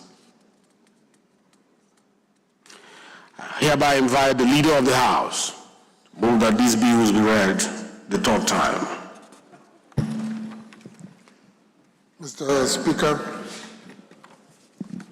I'm Professor Julius Hovere, on one Federal Constituency of the state. I rise to move that the bills ably outlined by Mr. Speaker be read a third time. I so move. Minority Leader, can you second, please? Mr. Speaker, my dear colleagues, I rise to second the motion as moved by the House Leader. I so second. Those in support of this motion say aye. Those against say nay. The ayes have it. Clerk. Right Honorable Speaker, Honorable Members. A bill for an act to amend the Federal Road Safety Commission Establishment Act 2007 to empower the Federal Road Safety Commission with the responsibility for road traffic administration and safety management, preventing and minimizing road traffic crashes on public roads, the supervision of users of such public roads, the regulation of traffic thereon, and clearing of obstruction on any part of the public roads, and for educating drivers, motorists, and other members of the public generally on the proper use of public roads and matters related to safety on the public roads and for related matters. Third reading. A bill for an act to establish Akano Ibiam Federal University of Technology, Unwana, Ebonyi State, provide training and teaching instruction in every aspect of education and other fields of applied learning relevant to the needs of the development of education in Nigeria, matters of administration and discipline of students and for related matters. Third reading. A bill for an act to establish National Polytechnics Commission to supervise, regulate, and coordinate polytechnics education in Nigeria and for related matters. Third reading. A bill for an act to establish Integrated Corporate Data Management Commission as the body responsible for comprehensive collation, harmonization of certificates issued by corporate statutory regulatory bodies, graduation based on compliance with enabling laws regulating corporate entities in Nigeria and for related matters. Third reading. A bill for an act to establish Institute of Debt Recovery Practitioners of Nigeria to train, regulate, license, and exercise control over the occupation of collection and recovery of debt, levies, fees, or remuneration by registered debt collectors and for related matters. Third reading. A bill for an act to establish agro-processing export free trade zone, Yewa North, Ineko, Afon, Ogun State. Third reading. A bill for an act to amend the Federal Medical Centers Act and establish Federal Medical Center, Mangu, Plateau State, and for related matters. Third reading. A bill for an act to establish Federal College of Nursing Sciences, Mangu, Plateau State, provide for training and research in general nursing, midwifery, and other specialties of nursing and for related matters. Third reading. A bill for an act to amend the Federal Medical Centers Act 2022 to establish Federal Medical Center, Uloke Uzairi, Edo State, and for related matters. Third reading. A bill for an act to amend the Federal College of Education Act F8 Laws of the Federation of Nigeria 2004 to establish Federal College of Education Technical, Ogute Okwela, Edo State, and for related matters. Third reading. A bill for an act to amend the Federal Colleges of Education Act F8 Laws of the Federation of Nigeria 2004 to provide for establishment of Federal College of Education, Oyin Akoko, Ondo State, and for related matters. Third reading. Thank you, Clerk. Bill for an act to amend the Federal Road Safety Commission Establishment Act 2007 to empower the Federal Road Safety Commission with the responsibility of road traffic administration and safety management, etc., read third time and pass.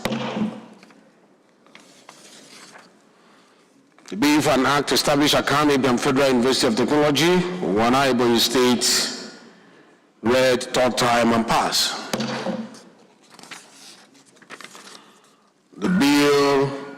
an act to establish National Polytechnics Commission, read third time and pass.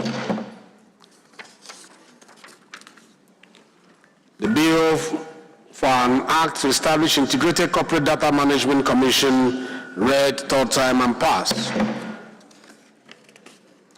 The bill for an act to establish Institute of Debt Recovery Practitioners of Nigeria, read third time and pass.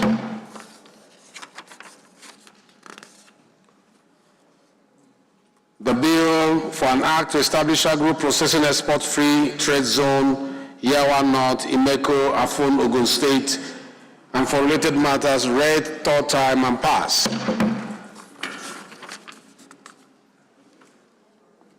The bill for an act to amend the Federal Medical Centers Act and establish Federal Medical Center, Mango, Plateau State, and for related matters, read third time and pass. The bill for an act to establish Federal College of Nursing Sciences, Mangu, Plateau State, read third time and pass.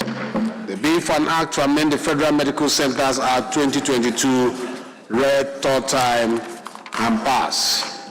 The bill for an act to amend the Federal College of Education Act, Cap F8, Laws of Federation of Nigeria to establish 2004 to establish Federal College of Education, Technical, Ogute, Opela, Edo State, and for related matters, read third time and pass. The bill for an act to amend Federal Colleges of Education Act, Cap F8, Laws of Federation of Nigeria, 2004, to provide for the establishment of Federal College of Education, Oyina, Koko, Ondo State, and for related matters, read third time and pass. The 12th order of the day is commencement of debate on the general principle of the bill for an act to provide for the establishment of Federal University of Science, Deba, Gombe State, standing in the name of Honorable Julius, very House Leader. Honorable members will recall that the bill was transmitted by the Senate seeking concurrence of the House of Representatives. The bill was read the first time on Tuesday, 22nd July 2025. I now invite Honorable Ihonvere to move for the bill to be read the second time. Mr. Speaker, Julius Ihonvere, of my federal constituency, Edo State. Mr. Speaker, may I seek your permission to move 13 to 15? Honorable Balogun, Honorable Afolabi Afuape, please let's be seated, please. Mr. Speaker, my dear colleagues, that the following bills, SB 874, SB 114, SB 464, SB 739, be read a second time, and SB 738 be stepped down for further legislative consultation. I so move, Mr. Speaker. Thank you. Minority Leader, please. Mr. Speaker, my dear colleagues, I rise to second the motion as read and prayed by the House Leader. I so second. Those in support of this motion, say aye. Those in support of the motion, say aye. Those against, say nay. The ayes have it. Clerk. Second reading. Right Honorable Speaker, honorable members, a bill for an act to provide for establishment of Federal University of Science, Deba, Gombe State, and for related matters. Second reading. Read the other ones. We move all of them at the same time. Right Honorable Speaker, honorable members, a bill for an act to amend the Agricultural Research Council of Nigeria Act to provide for the establishment of Federal College of Agriculture and Tropical Studies, Efon, Alaye, Ekiti State, and for other related matters. Second reading. A bill for an act to amend the Agricultural Research Council of Nigeria Act to provide for establishment of the Federal College of Agriculture and Tropical Studies, Afashio, Edo State, and for related matters. Second reading. A bill for an act to provide for establishment of Federal University of Science and Technology, Epe, Lagos State, and to make a comprehensive provision for due management and administration, and for other related matters. Second reading. A bill for an act to establish Federal Institute of Mining and Geosciences, Gusau, Zamfara State, to provide for courses of instruction, training, and research in the exploration and exploitation of minerals and for national development and for related matters. All this? Okay.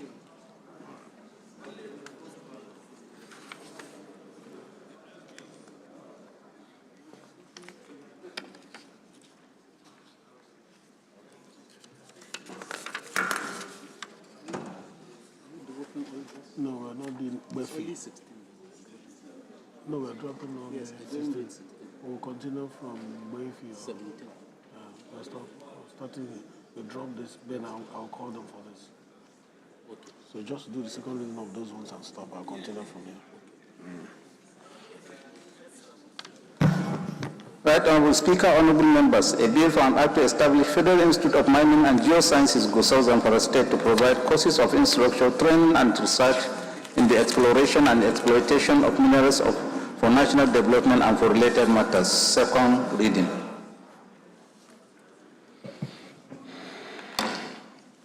Thank you very much, Clerk. The bill for an act to provide for establishment of Federal University of Science, thereby Gombe State, and for related matters is hereby referred to Committee of the Whole.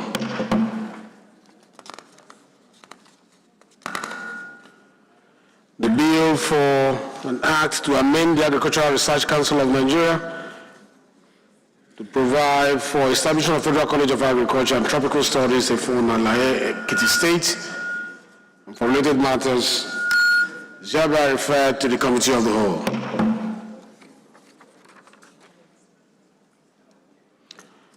A bill for an act to amend the Agricultural Research Council of Nigeria, act to provide for establishment of Federal College of Agriculture and Tropical Studies at Fashu, Edo State, and for related matters is hereby referred to the Committee of the Whole.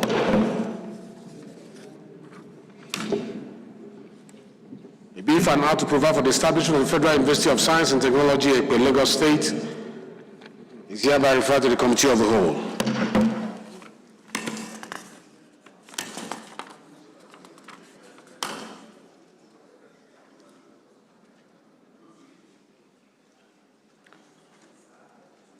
A bill for an act to amend the Federal University of Technology Act to provide for the Yaba Federal University of Technology is stepped down. The seventh order of the day is commencement of debate on the general principle of a bill for an act to establish Federal Institute of Mining and Geosciences, Gusau, Zamfara State, to provide courses of instruction, training, and research in the exploration and exploitation of minerals for national development and for related matters. Standing in the name of Honorable Jonathan Gaza and Honorable Kabiru Amadu, honorable members will recall that the bill was read the first time Tuesday, 24 June 2025. I now invite Honorable Befi or Kabiru to move that the bill be read the second time. I don't have it. Kabiru, just move. It's an establishment bill. We'll just put the question. Okay, sir. Thank you, Right Honorable Speaker. Respected colleagues, my name is Honorable Kabiru Ahmad Nube Palace. I represent the entire people of Gusau IPA Federal Constituency. Mr. Speaker, I'm from Zamfara State.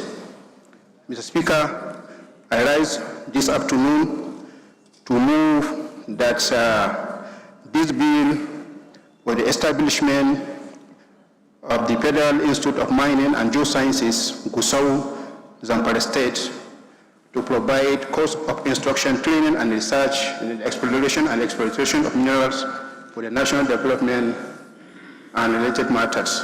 I move that this bill should read for the second time, Mr. Speaker. Thank you. I so move. Thank you. Honorable Kelechi, second. The right Honorable Speaker, my distinguished colleagues. My name is Honorable Kelechi Wogo. I'm from Rivers State, the treasure base of the nation. I rise to second the motion moved by my colleague. I so second. Those in support of this motion say aye. Those against say nay. The ayes have it. It's an establishment bill, and those in support that this bill be read the second time say aye. Those against say nay. The ayes have it. The bill is referred to the Committee on Solid Mineral. The 18th order of the day is commencement of debate on the general principle of the Bill Farm Act to provide for establishment of National Institute for Technical and Vocational Education, Kankara, Katsina State, for related matters. Standing in the name of Honorable Dahatu Shehu. Honorable members will recall that the bill was read the first time on Tuesday, 23rd July, 2024. And I invite Honorable Shehu to move that the bill be now read the second time. Honorable Shehu, please. Is he in the House? Honorable Shehu is not here. Bill stepped down by the leave of the House. Most distinguished colleagues, the 19th order of the day is commencement of debate on the general principle of the Bill for an Act to amend the Nigerian Defense Academy Act 2004 for related matters. Signed in the name of Honorable Emeka Idu Godwin.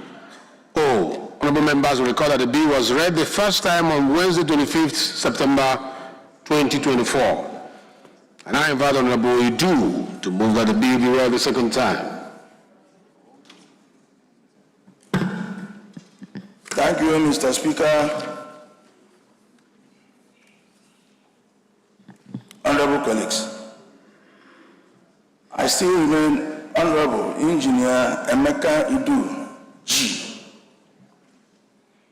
I represent the cosmopolitan and commercial city of Onitsha North and Onitsha South Federal Constituency. Your Excellency, Mr. Speaker, I'm from Anambra State. I seek your permission to move that a bill for an act to amend the Nigerian Defense Academy Act 2004 and for related matters be read the second time. Thank you, Mr. Any seconder? Yes, Billy. Thank you, Mr. Speaker. My honorable colleagues, I remain Honorable Chief Dr. Billy Famous of this World Sorrow. I represent a group people of Oregon, the Federal Constituency of Edo State, a very proud Bini chief. Mr. Speaker, I rise to second this motion, ably moved by my colleague, Honorable Emeka Idu. Thank you very much. Thank you very much. Those in support of this motion say aye. Those against say nay. The ayes have it. The floor is yours, Honorable Idu. Just 1 minute. Give us the debate. Thank you, Mr. Speaker. The bill seeks to amend the Nigerian Defense Academy Act of 2004 by granting a right of first refusal to successful graduates of Nigerian military schools into the Nigerian Defense Academy, NDA. Looking at the bill, it has 5 clauses. Clause 1 refers to the Nigerian Defense Academy Act of 2004 as the principal act and establishes it as the basis for proposed amendments. Clause 2 substitutes the second schedule, Section 8, subsection 2.3, with a new provision that mandates right of first refusal to the NDA for successful graduates from Nigerian military schools. Clause 3 introduces a new subsection 2.4, rephrasing the board's decisions regarding training, assessment, certification, promotion, relegation, and withdrawal of cadets shall be final and not justiciable. That is to say, not subject to court inquiry. Clause 4 defines key terms used in the bill, such as the board, applicants, and the Nigerian military schools. Then Clause 5 provides the short title, citing the amendment as Nigerian Defense Academy Act Bill 2024. The Nigerian Defense Academy stands as a cornerstone in Nigerian defense and security framework. It was established to provide rigorous and structured military education, instill discipline, and produce capable, well-trained officers for the Nigerian Armed Forces, comprising the Army, the Navy, and Air Force.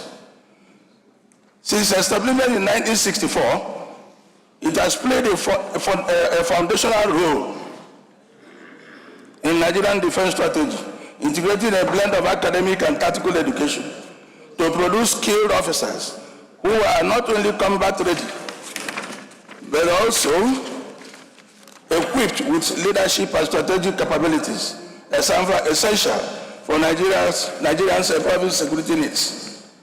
Despite these functions, a significant gap exists in NDA's admission and recruitment processes regarding graduates from Nigerian Military School, NMS.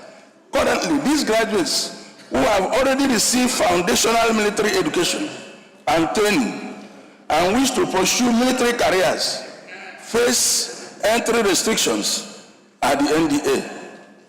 Without clear pathways to formal military careers, they acquire military skills rather than high-risk resources, making them attractive and vulnerable to exploitation or recruitment by criminal organizations or groups involved in activities that can threaten national security. The proposed bill advocates for an amendment on the NDA Act 2004 to provide for right of first refusal into the NDA specifically for successful NMS graduates. This bill aims to create equitable, accessible pathway for these individuals, ensuring that they are incentivized to pursue disciplined and lawful careers within the Nigerian Armed Forces. The Nigerian Defense Academy Act of 2004 grants the Academy's board full authority over admissions and assessments of cadets. Currently, the board holds final decision making powers on matters of cadet training, promotion, and expulsion. Also, the admissions criteria do not specifically prioritize graduates from Nigerian military schools. Establishing a pathway for admission into the NDA will deter military-trained youths from joining criminal groups or organizations. Furthermore, graduates of military schools possess foundational military skills. Okay, round up. Yes, but in making them vulnerable recruits to the NDA and reducing the need for additional basic training. In conclusion, I urge my colleagues to support the passage of this bill for second reading, as it seeks to streamline entry from Nigerian military school graduates and address criminal recruitment concerns by guaranteeing admission into the NDA. Thank you, Mr. Speaker. Thank you. I think it's straightforward. Unless anybody has anything to add, that those who have been prepared be given the first right of refusal to enable them to invest their knowledge into further roles and further training. Any seconder to this bill? Yeah, let me go all the way back. Yes. Thank you, Mr. Speaker. My name is Joshua Audu Ghana, member representing Lavun Mokwa, Edati Federal Constituency. Mr. Speaker, I'm from Niger State. I rise to second the move of this bill that it be accepted on this floor. I hereby second. Those in support of this motion say aye. Those against say nay. The ayes have it. Clerk, read the long title of the bill. Right Honorable Speaker, honorable members, a bill for an act to amend the Nigerian Defense Academy Act 2004 and for related matters. Second reading. The bill is referred to Committee on Defense. Honorable Idu, you should rise and give a bow to the House in appreciation. Nobody gave you a headache on your bill. Yeah, it's always good to show appreciation to the members when they cooperate with you. Thank you. You're a gentleman. Thank you. The 20th order of the day is commencement of debate on the general principle of a bill for an act to establish a National Independent Project and Monitoring Agency, NIPMA, for the purpose of ensuring transparency, accountability, and effective monitoring and evaluation of public projects in Nigeria and for related matters. Starting in the name of Honorable Chinedu Emeka Martins, the members will recall that the bill was read the first time on Wednesday, 21st May 2025, and I invite Honorable Martins to move that the bill be now read the second time. Honorable Martins? It's not being stepped down by the leader of the House because it's not on the floor. The 21st order of the day, honorable colleagues, most respectfully, is commencement of debate on the general principles of a bill for an act to provide legal framework for the enhancement and growth of digital economy and digital governance in Nigeria, and for related matters, standing in the name of Honorable Adedeji Stanley Olajide. Honorable members will recall that the bill was read the first time on Wednesday, 17 July 2024, and I invite Honorable Olajide to move that the bill be read the second time. Thank you, my respected Speaker, my highly revered colleagues. I remain Honorable Adedeji Stanley Olajide. I represent the people of Ibadan Northwest Southwest Federal Constituency of Oyo State.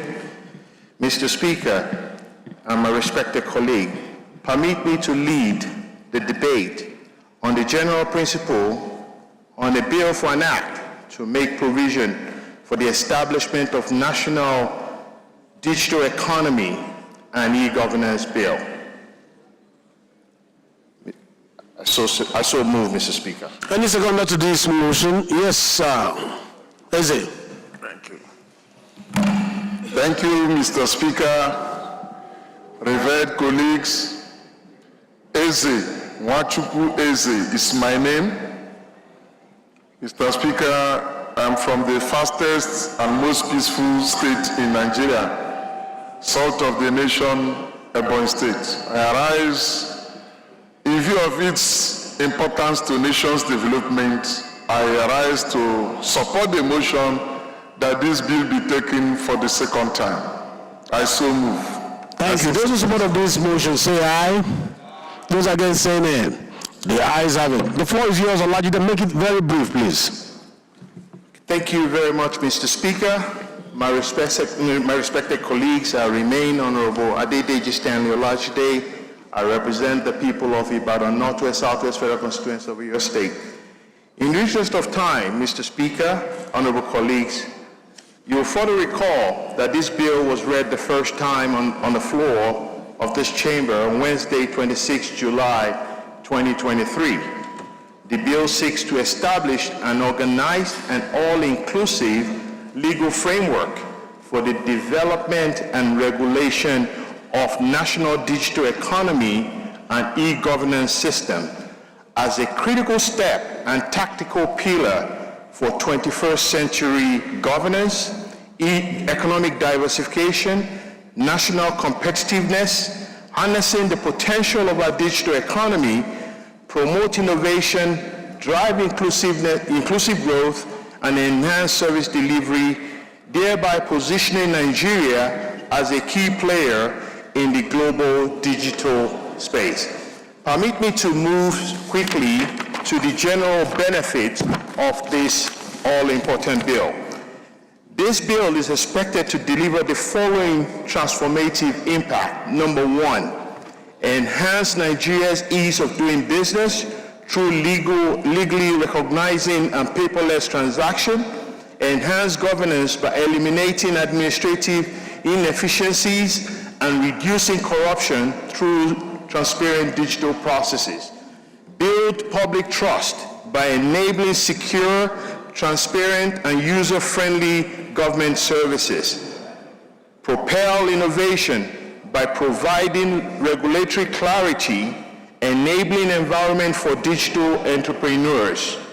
On the fifth note, empower citizens and businesses to participate in cross-border digital trade. And on a final note, reduce the digital divide by institutionalizing the inclusive skills-driven program for national development. In conclusion, Mr. Speaker, my respected colleagues, the need to have the digital economy and e-governance passed into law is timely. It is a patriotic move, which I believe should be supported by the Honorable House, which will secure the Nigeria space in the global digital age and strengthen the legal institutional pillars. Mr. Speaker, I therefore appeal for your overwhelming support that the bill be read the second time and refer to the relevant committee for further legislative action. I so move, Mr. Speaker. Thank you very much. I think it's straightforward. I'll just put the question. Those in support of this motion, that the bill be read a second time, say aye. Those against, say nay. The ayes have it. This bill is referred to Committee on Finance, National Planning and Economic Development, and Digital and Information Technology. The 22nd order of the day, please, clerk, please. The long title of the bill, sorry. Right Honorable Speaker, honorable members. A bill for an act provide legal framework for the enhancement and growth of digital economy and digital governance in Nigeria and for related matters. Second reading. Yeah, the bill is referred to Committee on Finance, National Planning and Economic Development, and Digital and Information Technology. The 22nd order of the day is a motion on a committal of bills standing in the name of Honorable Francis E. Wife. Honorable Wife is invited to move the motion. Honorable Wife. Thank you, Right Honorable Speaker. Francis A. Jirogane Wife is my name, and I represent the entire people of Uwele North, Uwele South, and Udu Federal Constituency.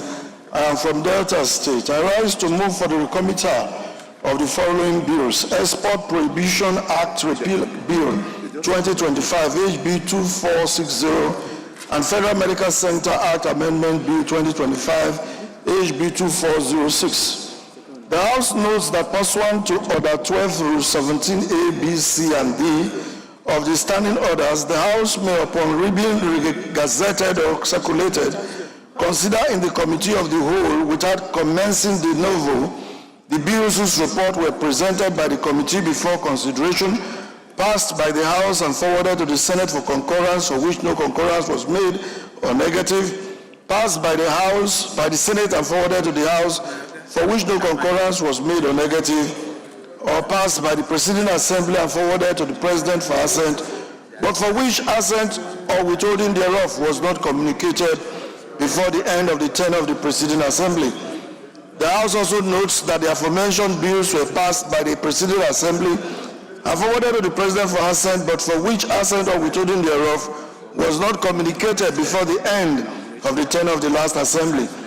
Aware that the bills were read for the first time as HB 240 and 2406 respectively, the House resolves to recommit the bills to the Committee of the Whole for reconsideration. I so move, Mr. Speaker. Thank you, Chairman, Rules and Business. Minority Leader, please, can you second, please? Mr. Speaker, my dear colleagues, I rise to second the motion. I so second.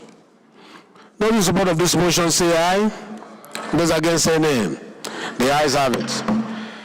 The bills are recommitted to the Committee of the Whole. Honorable Chinedu Martins meet Rules and Business. Honorable Chinedu Martins meet Rules and Business to release that matter tomorrow.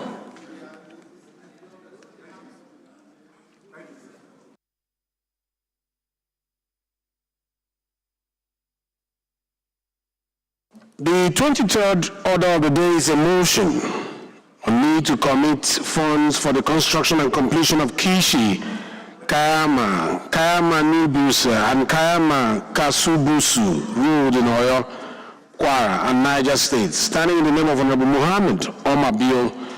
Honorable Bio is invited to move the motion. He's not in the House. Motion stepped down by the leave of the House.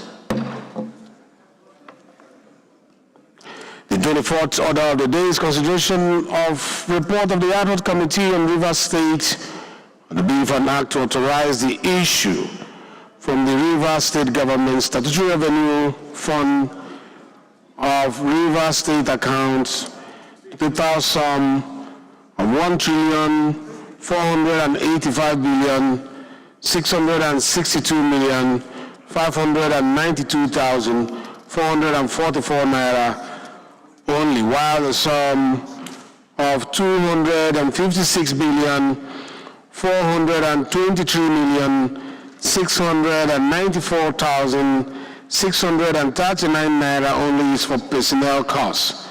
The sum of 162,582,693,678 naira only is for overhead costs, while the sum of 1,066,656,204 naira 127 kobo only is for capital expenditure for the year ending 31st December 2025.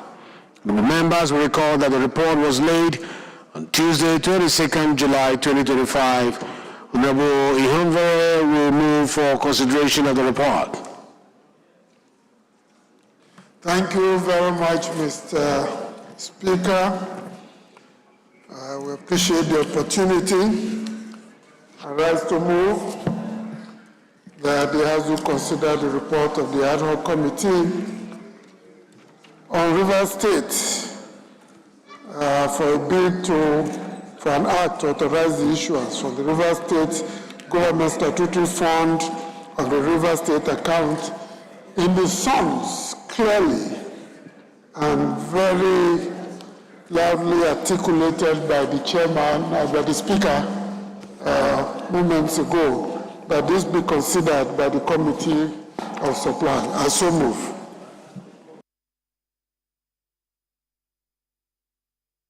Minority Leader, please. Mr. Speaker, my dear colleagues, I rise to second the motion for consideration of the River State Appropriation Bill. I so second. Those in support of this motion say aye. Those against say nay. The ayes have it.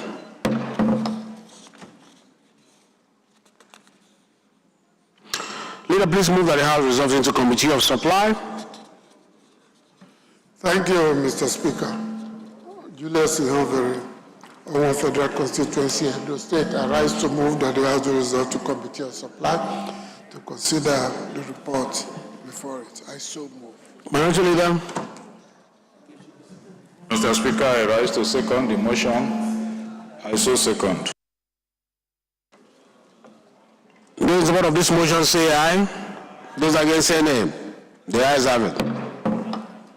The House hereby resolving to the Committee of Supply, where the Speaker chairs the Committee of Supply.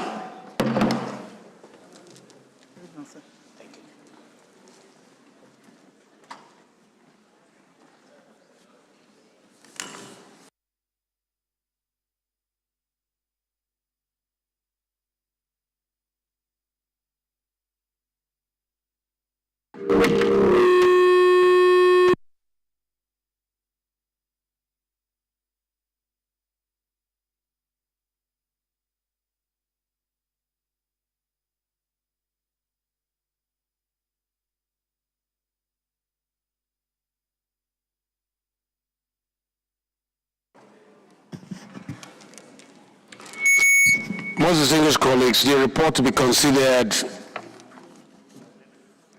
by the Committee of Supply is that of Ahod Committee on River State and the bill for an act to authorize the issue of the River State Government Statutory Revenue Funds of the River State account, the total sum of 1,485,662,592,444 naira, while the sum of 256,423,694,639 naira only is for personnel costs. The sum of 162,582,693,678 naira only is for overhead costs, while the sum of 1,066,656,204 naira 127 kobo only is for capital expenditure for the year ending 31st December 2025. And I invite Honorable Ihonvere to give the synopsis of the report. I'm hearing that some people don't have the report. Sergeant at Arms, can you distribute the reports? I'm sure you should be here. Sergeant at Arms, distribute to those who don't have the report, please. Leader, do we have the report in the House?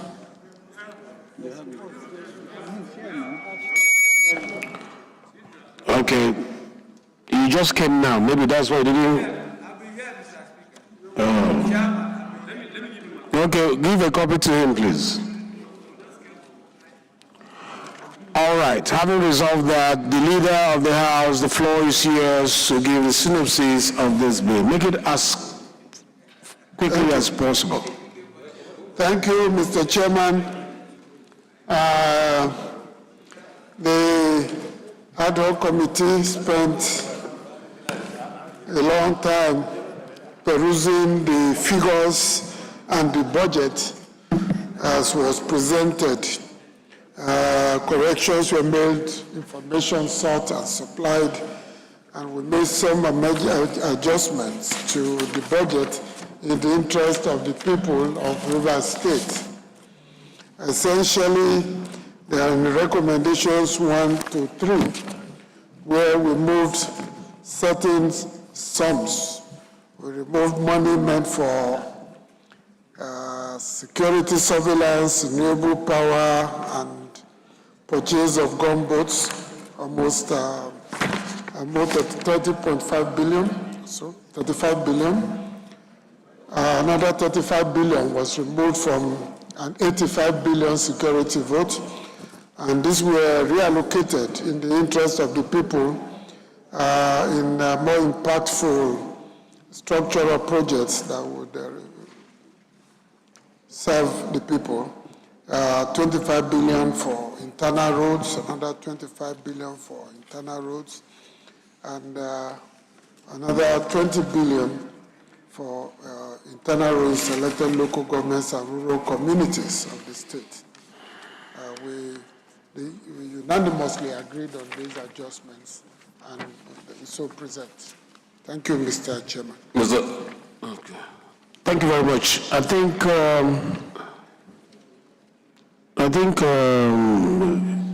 it's straightforward. You have a question? Observation? Because we're only going to the recommendations. Yeah, so what is the observation? Well, Mr. Chairman, I remain Shetima Ali, representing Bursari Garim in the Sarabian constituency. My observation is on the last narration, sir, of the 1 trillion. 1 trillion supposed to be 66 billion, not million. Then 656 million, 204,127 naira for 0 kobo, but not as being repeatedly said 1 trillion 66 million. Supposed to be 1 trillion 66 billion 656 million 204,127 naira for 0 kobo. This is supposed to be corrected, sir. Thank you very much. I noticed that as well. It's a typo error. Please, Secretariat, take care of this correction. Yes, Kabir. Thank you, Mr. Chairman. My name is Kabir Ahmed Palace, member representing Gusosa Federal Constituency and Plaza State.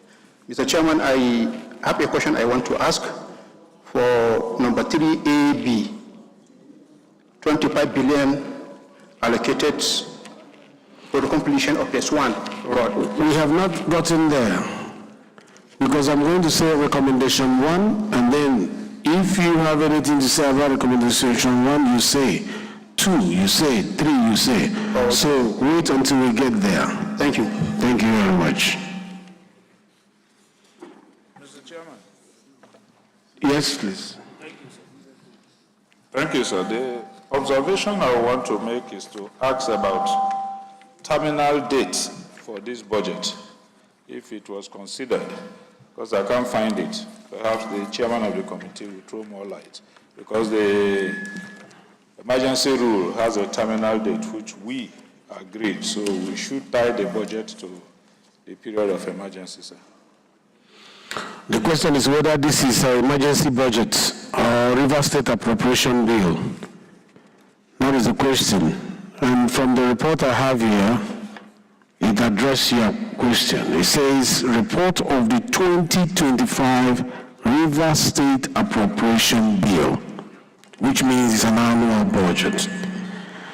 Government comes, government goes, but the budget remains what it's supposed to be if there's any change in administration. So this is 2025 Rivers State Appropriation Bill. That is the report that is presented. Unless you have a different opinion on that.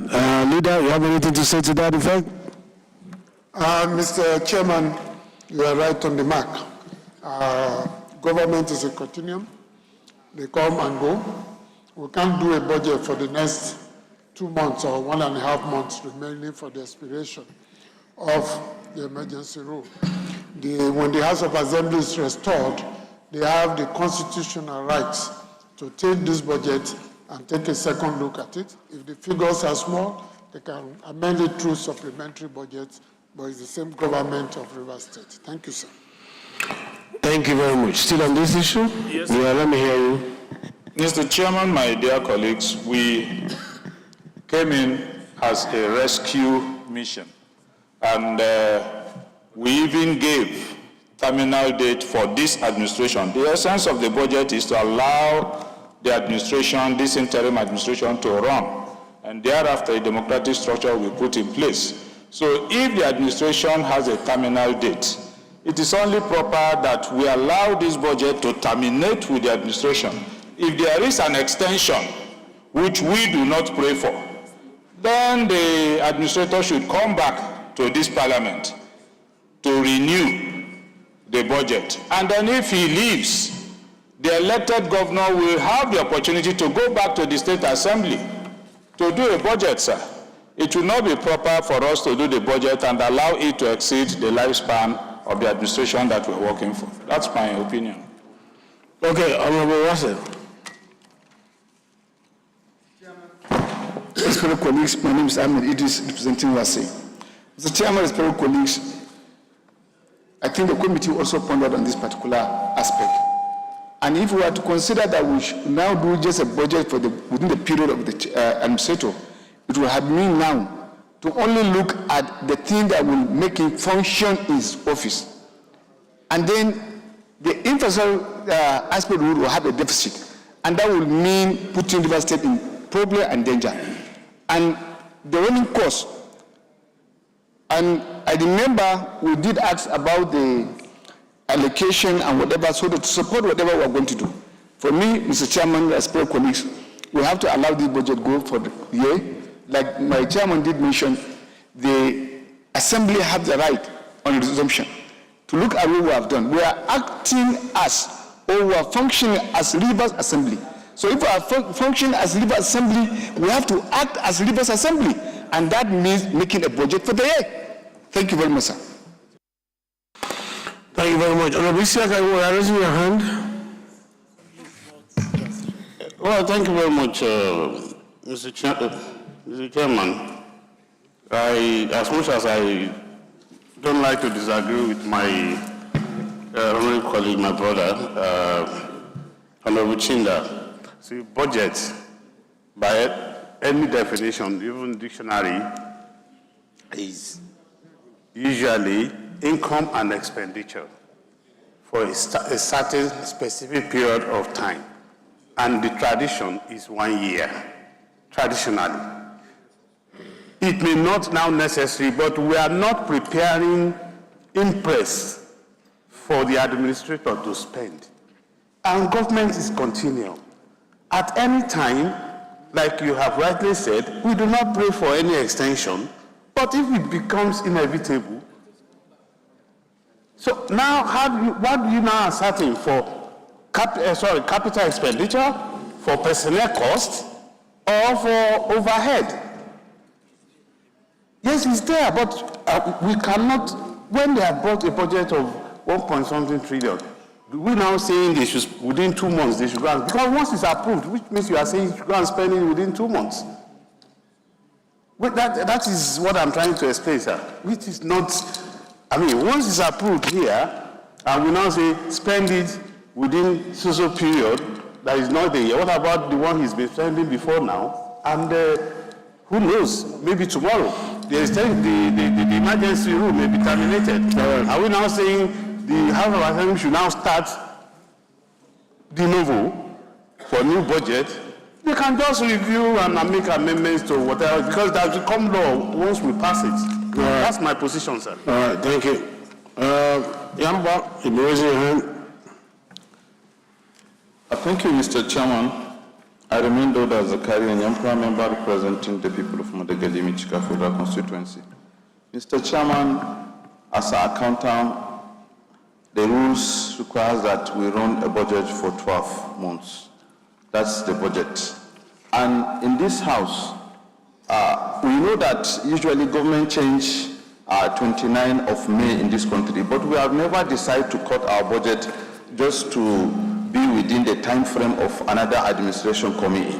So I think we should be guided that budget must run 12 months, which is the normal procedure. Thank you. Yes. Honorable Kelga. Thank you, Mr. Chairman. I want to align my position going by the judgment of the Supreme Court. It was purposely on the issue that there was no governance because there was no budget. And the Supreme Court ordered that those democratic provisions should be restored. And that also reflected in Mr. President's speech when he declared emergency. So what the administrator brought is a budget that constitutionally is to have a lifespan of 1 year. I have never seen where a budget will be made and limited to 2 months or 3 months. What that would do is that the administrator will rush, even when there is no enabling provision or due process to back up some of this, and try as much as possible to award that all this contract, because he have now given him a parliamentary backing that he should finish this money within the next 2 months. Because even if it's not called off now, the worst that can happen is stays for the next remaining 2 or 3 months. So is that the time frame for spending these hundreds of billions? So I'm of the view that going by the Financial Reporting Council, the act that we made, budget is for 1 year. That is why even when there is transition, May 29, even when a new governor is coming in a state, the earlier budget passed by the House of Assembly still runs into the year after the transition. All right. It is also important to note that at all time, budget is meant for the people, not for those in position. The budget of a state, the budget of a local government, the budget of the nation is made with the people at the center of it, not the people in position, because you can lose your position tomorrow. So the general consensus is that this be treated as an annual budget. Carried? So the question is that recommendations 1 to 3 be made part of these appropriation bill. Recommendation 1? Carried. Recommendation 2? Recommendation 3? Kabir, you are raising an issue. Is it? Sir. You okay? Yeah. Recommendation 3? Carried.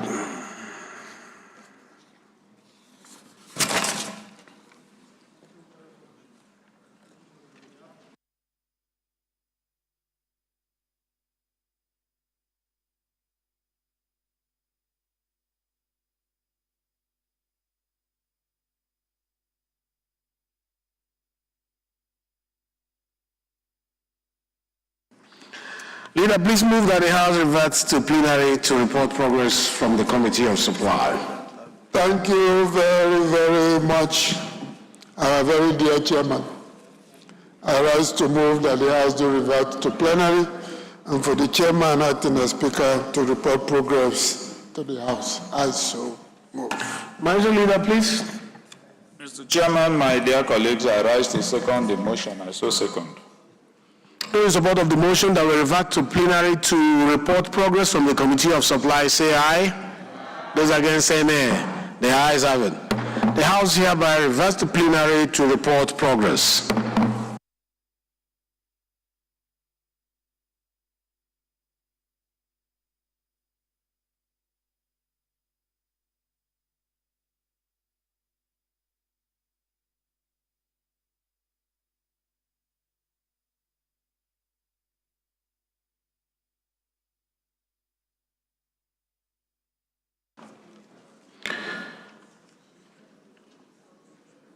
The chairman has resumed as the speaker of the plenary section, and it is the chairman's report that the House and Committee of Supply considered the report of the ad hoc committee on Rivers State on the bill for an act to authorize the issue from the Rivers State Government Statutory Revenue Fund of the Rivers State account a total sum of 1,805,662,592,444 naira only, while the sum of 256,423,694,639 naira only is for personnel costs.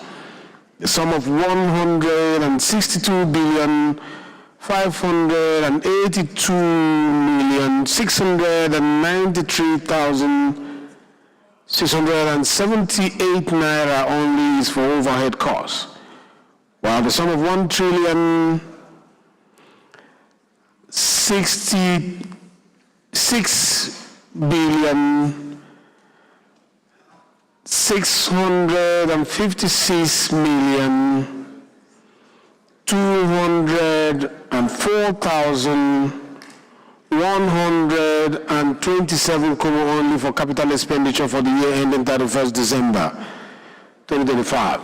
And approve recommendations 1, recommendation 2, and recommendation 3 of the report. Please, leader, move that we suspend our rules to have the third reading of this bill.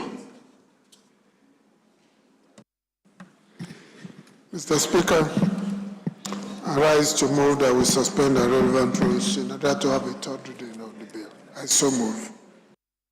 Second, Minority Leader. Mr. Speaker, my dear colleagues, I second the motion that we do suspend our rules to have the third reading of the bill. I so second. Thank you. Those in support of this motion say aye. Those against say nay. The ayes have it. Clerk. Right Honorable Speaker, honorable members.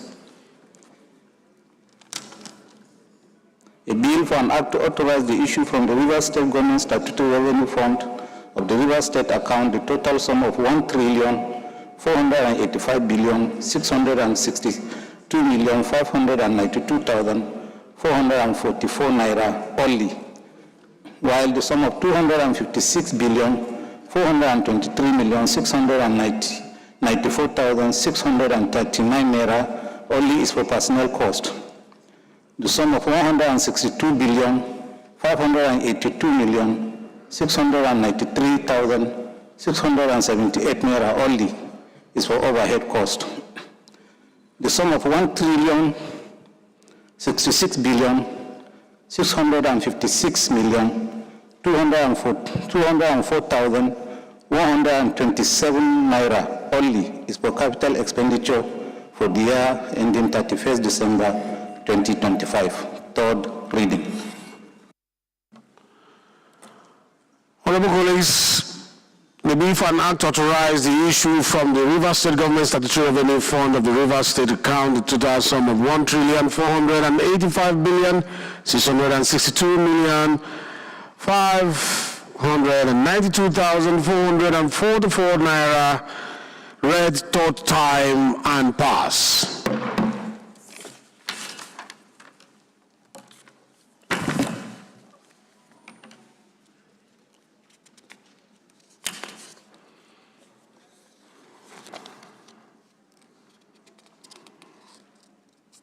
The 25th order of the day is consideration of two reports, starting in the name of Julius Ihumvere. Leader, move for their consideration. Thank you, Mr. Speaker.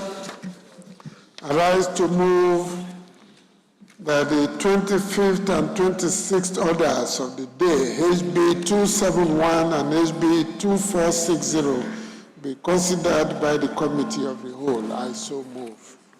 Second, please, Minority Leader. Mr. Speaker, my dear colleagues, I rise to second the motion. I so second. Those in support of this motion say aye. Those against say nay. The ayes have it. The 26th order of the day, which is the final order of the day, is the consideration of the report of the Committee on Public Accounts on the annual report of the Auditor General of the Federation for December 31st, 2019 and December 31st, 2020, Part 1. Non-compliance and internal control weakness issues in MDAs. Members will recall that the report was laid on Wednesday, 12th March 2025. Bamidele Salam, the chairman of this committee, will move for the consideration of this report. The floor is yours, Honorable Salam. Thank you, the Right Honorable Speaker. My name is Bamidele Salam, representing the North and the South, Egbedore, Ejigbo Federal Constituency of Osun State. And by the mercy of God and the leave of the leadership, the chairman of the Public Accounts Committee of the 10th House of Representatives. Mr. Speaker, I rise to move that the House will consider the reports on the Committee on Public Accounts on the annual report of the Auditor General for the Federation for the year ended December 31st, 2019 and December 31st, 2020, Part 1 on non-compliance and internal control weaknesses issues in ministries, departments and agencies of government and approve recommendations therein. I so move, Mr. Speaker. Thank you, Chairman. Every chairman, we are proud of the work you are doing. Any seconder to that beautiful motion moved by the chairman? Yes.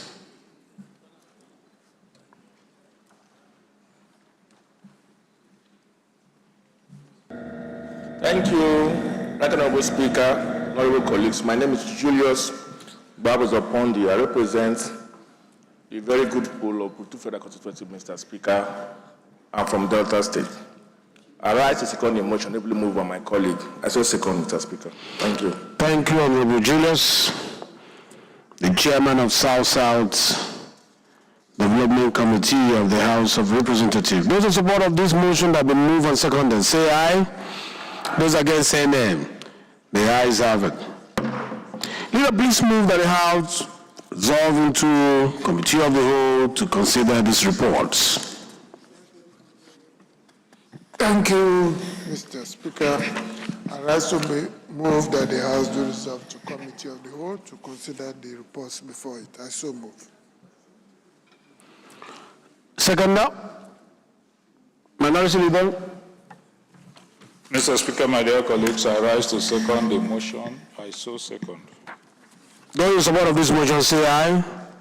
Those against say nay. The ayes have it.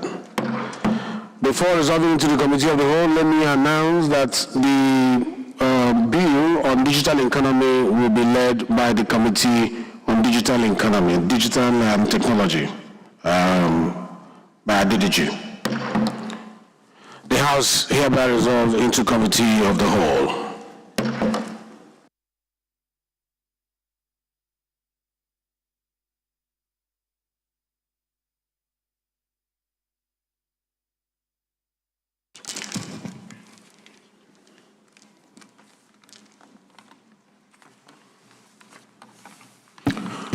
Most distinguished colleagues, the first bill to be considered is for an act to domesticate the new Partnership for Africa's Development Framework and establish African Union Development Agency, and to give effect to its provisions in the Federal Republic of Nigeria and for related matters. I invite Honorable Julius Ivombe, House Leader, to give the synopsis of this bill.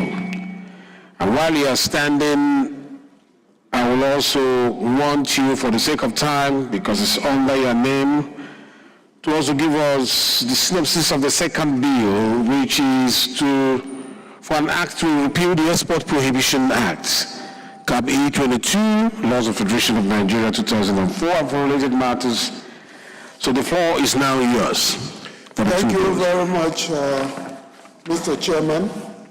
The first bill is essentially an attempt to domesticate the African Union's Development Agency and to give effect to the provisions in the Federal Republic of Nigeria. This is a process that is supposed to be undertaken by all African countries, to build strength and have a uniform structure for both the board, the functions, and the activities of this agency. The second bill, Mr. Chairman, is essentially to ban some nefarious laws that have been enacted, so to speak, by the military, now that we are in the proper democratic era, which were impinging on export of certain products. And this is to ensure for the unhindered exportation of commodities on the absolute prohibition list that had existed previously. Thank you, Mr. Chairman. Thank you very much. That was a quick synopsis, straight to the point. I appreciate your explanation, honorable colleagues. The question is, clauses 1 to 20 says the schedules, the long title of the bill be made part of this bill. Clause 1 to 5. Clause 6 to 10.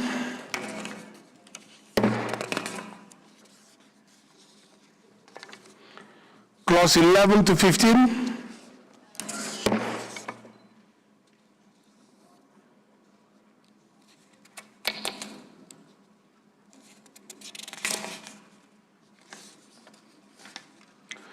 Clause 16 to 20.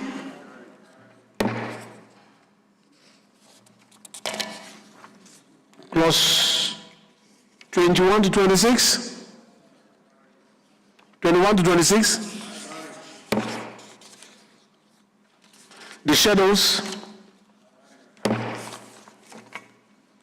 The long title of the bill.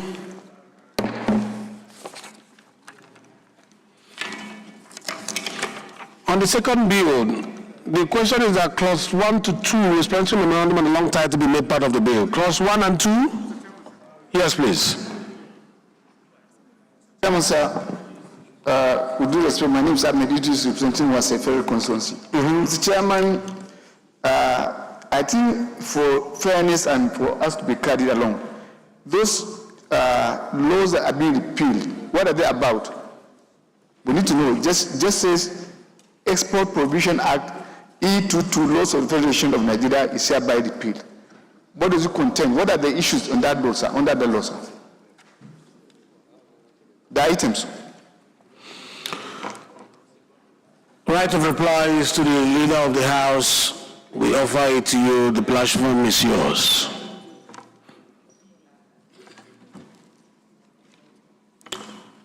He's saying, yes, you want to repeal, but what are the items you want to take off from that list? So that we don't, by repealing this, repealing was one Thank you, of Mr. Chairman. Yeah.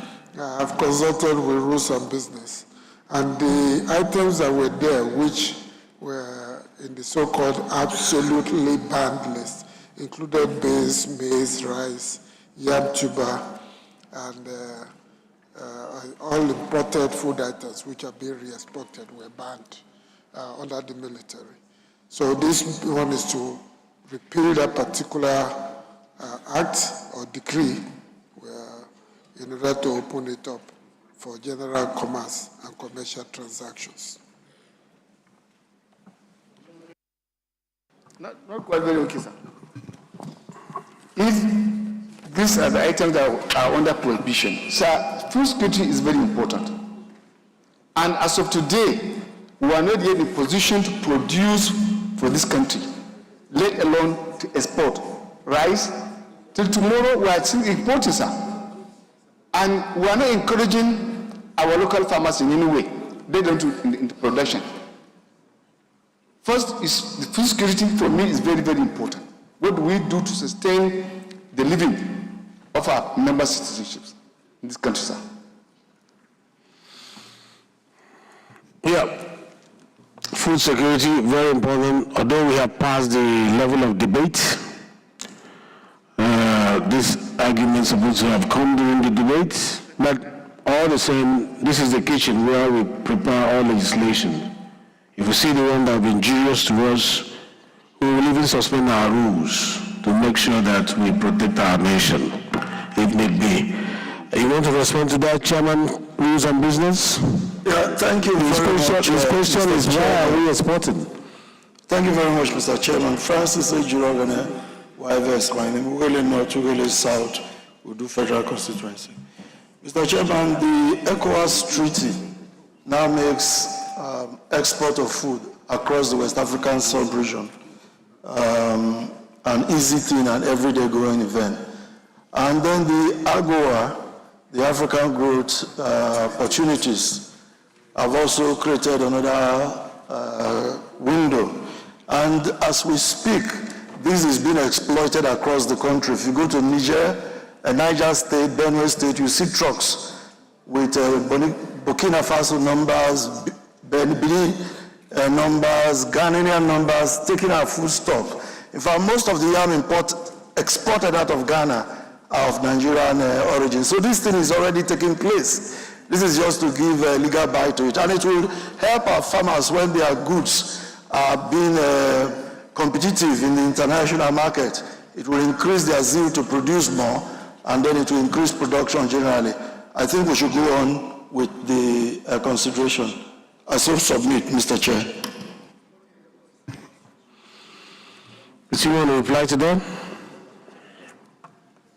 Sir, I'm not objecting. My highest commercial aspect is farming. But I can tell you for free, sir, today Nigerian farmers are on the receiving end. And we have not given yet sufficient incentive in that sector. We have to now to be importing. As of today, we are importing rice, we are importing maize, because of the lack of sufficiency. By the time you open this window, I can tell you for free, if we are not on debate, yes, I can tell you for free, we are going to cause problem for this country, and it may not have a small major. Do not forget, sir, of recent, it is just now that the present administration have tried to lift importation of these items. And the importation is also have brought a lot of impact, negative impact on those who are in the production line. I want to beg, sir, that we still consider this bill before consideration. I want to beg for that. Thank you very much. You know, the journey of this bill has gone from first reading, second reading, to the committee level, public hearing, and then here. Yes, on this same bill? Yes. Let's hear you. Thank you, Right Honorable Chairman, honorable colleagues. Agbedi Yejemine Frederick is my name. I represent Agbama Kelemo Federal Constituency. I'm from Bayelsa State. Chairman, I think the worry largely I can express is the way this report is couched. The bill says we are repealing. That is what the bill says. And here in this report, there is no indication as to what is being repealed and what is being retained. Ordinarily, we should have known what is being repealed on one column and what is being retained on the other column, so that we'll be able to match what is being retained and what is being repealed to say that, yes, the appropriate and right report decisions have been taken by the House. So, assuming that we feel that a particular portion that is repealed ought not to be repealed, then we would have moved against it. And so this report is not tenable. And Chairman, I so move. I think I seem to agree with you. I agree with you. The structuring of this report has made things look ambiguous and so clustered. Because if you look at the title, the long title, and the citation, they are still the same. And we are saying on the committee of the whole return. So what has changed? When you repeal, something to change. So I think more legislative job needs to be done on this. So this bill is stepped down by the leave of the House for further legislative action.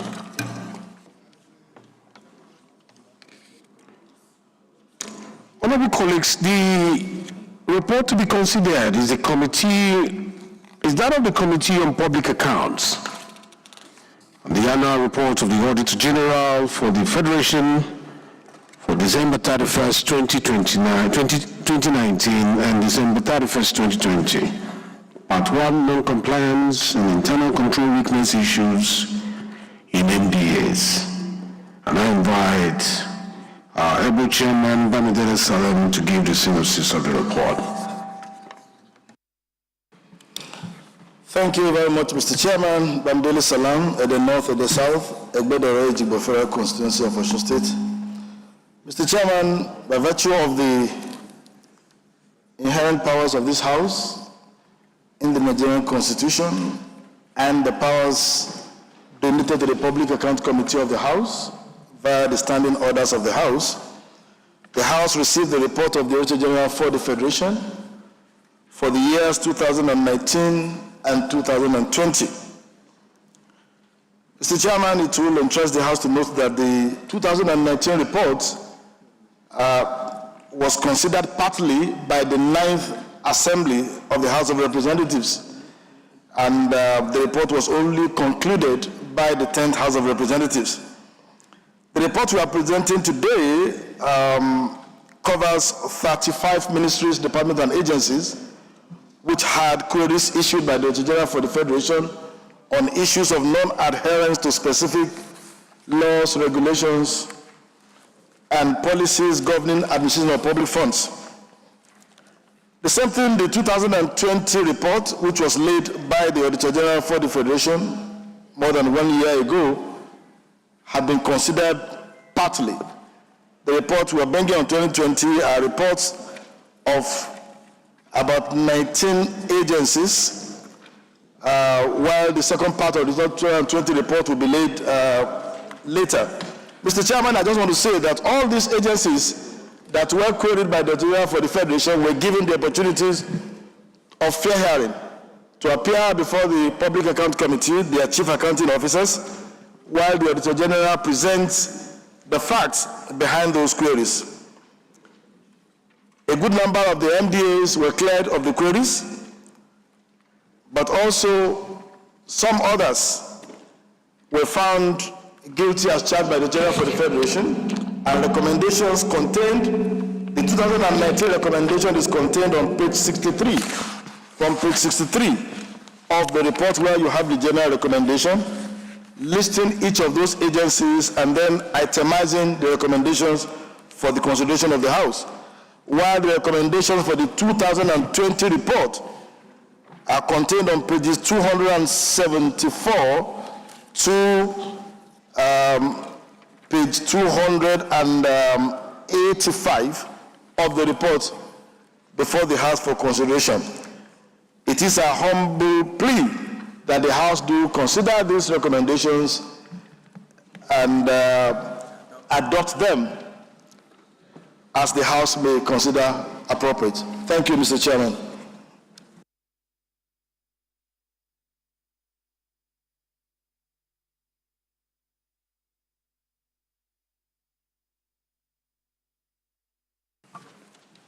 Mr. Chairman, sir, respected colleagues, my name is Ahmed Idris, representing Wasi, Federal Constituency, Plateau State.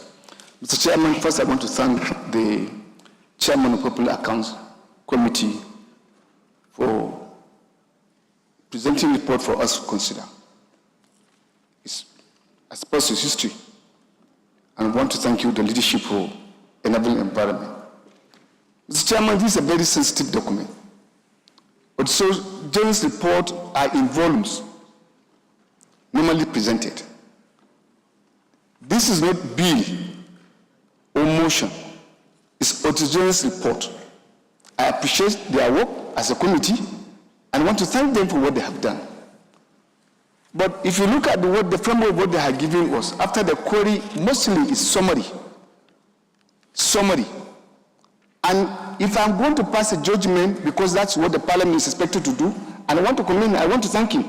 I say it's history, what they have done.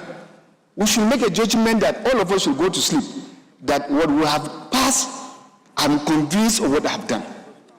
I want to beg that we step down this one, go and study, before we come to the recommendation. There's nothing to rush, sir. That's what I want to make. I want to thank him for a good job for presenting, giving us document to work on. And it's one of my dreams. I wish this is sustained. Because the public accounts is working, sir. We don't need EFCC in this country. We don't need many agencies. They are sufficient to guide and help the country. Thank you very much, sir.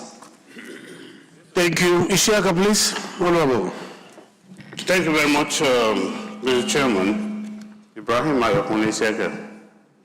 Without any prejudice and being a witness to the wonderful work that this committee, the public account, is doing for us in this nation, I want to give a rider to what our leader has just said. I've gone through what I have here, and this is something, some part of it may destroy somebody's career forever. While some, it's like, as if some people are able to be sent to the gallows for this, excuse my language. And it should be very, very important that in good conscience, every one of us here that will say carry, we know that we have said it in good conscience. So I want to appeal. The language to say step down, I'm afraid to say that, but if the chairman of PAC can just give us that opportunity, so that in good conscience, I'm still repeating, whatever we say about those that have even been heavily indicted here, we know that we have satisfied our conscience. If the chairman so pleases. Thank you very much, sir. Thank you, Mr. Chairman. Julius Ihanvere. You see, in this country, we can use bureaucratic jingoism to prolong the acts from landing where it should land. We can also unwittingly and unknowingly, in the attempt to defend due process, create escape routes for crooks and criminals.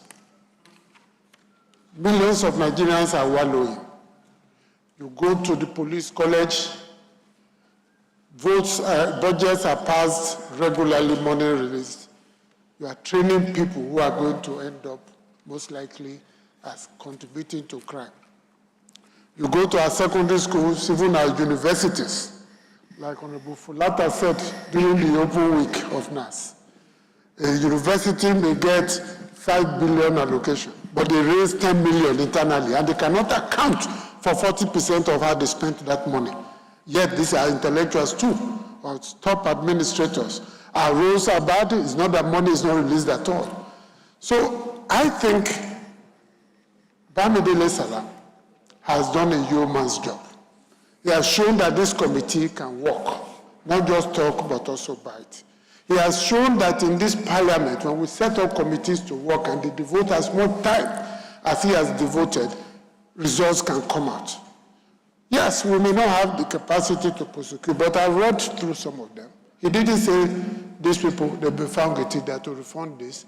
The security agencies or the EFCC and others. I think what we should do is approve this thing and refer it immediately to those security agencies that will not go into the nitty-gritty.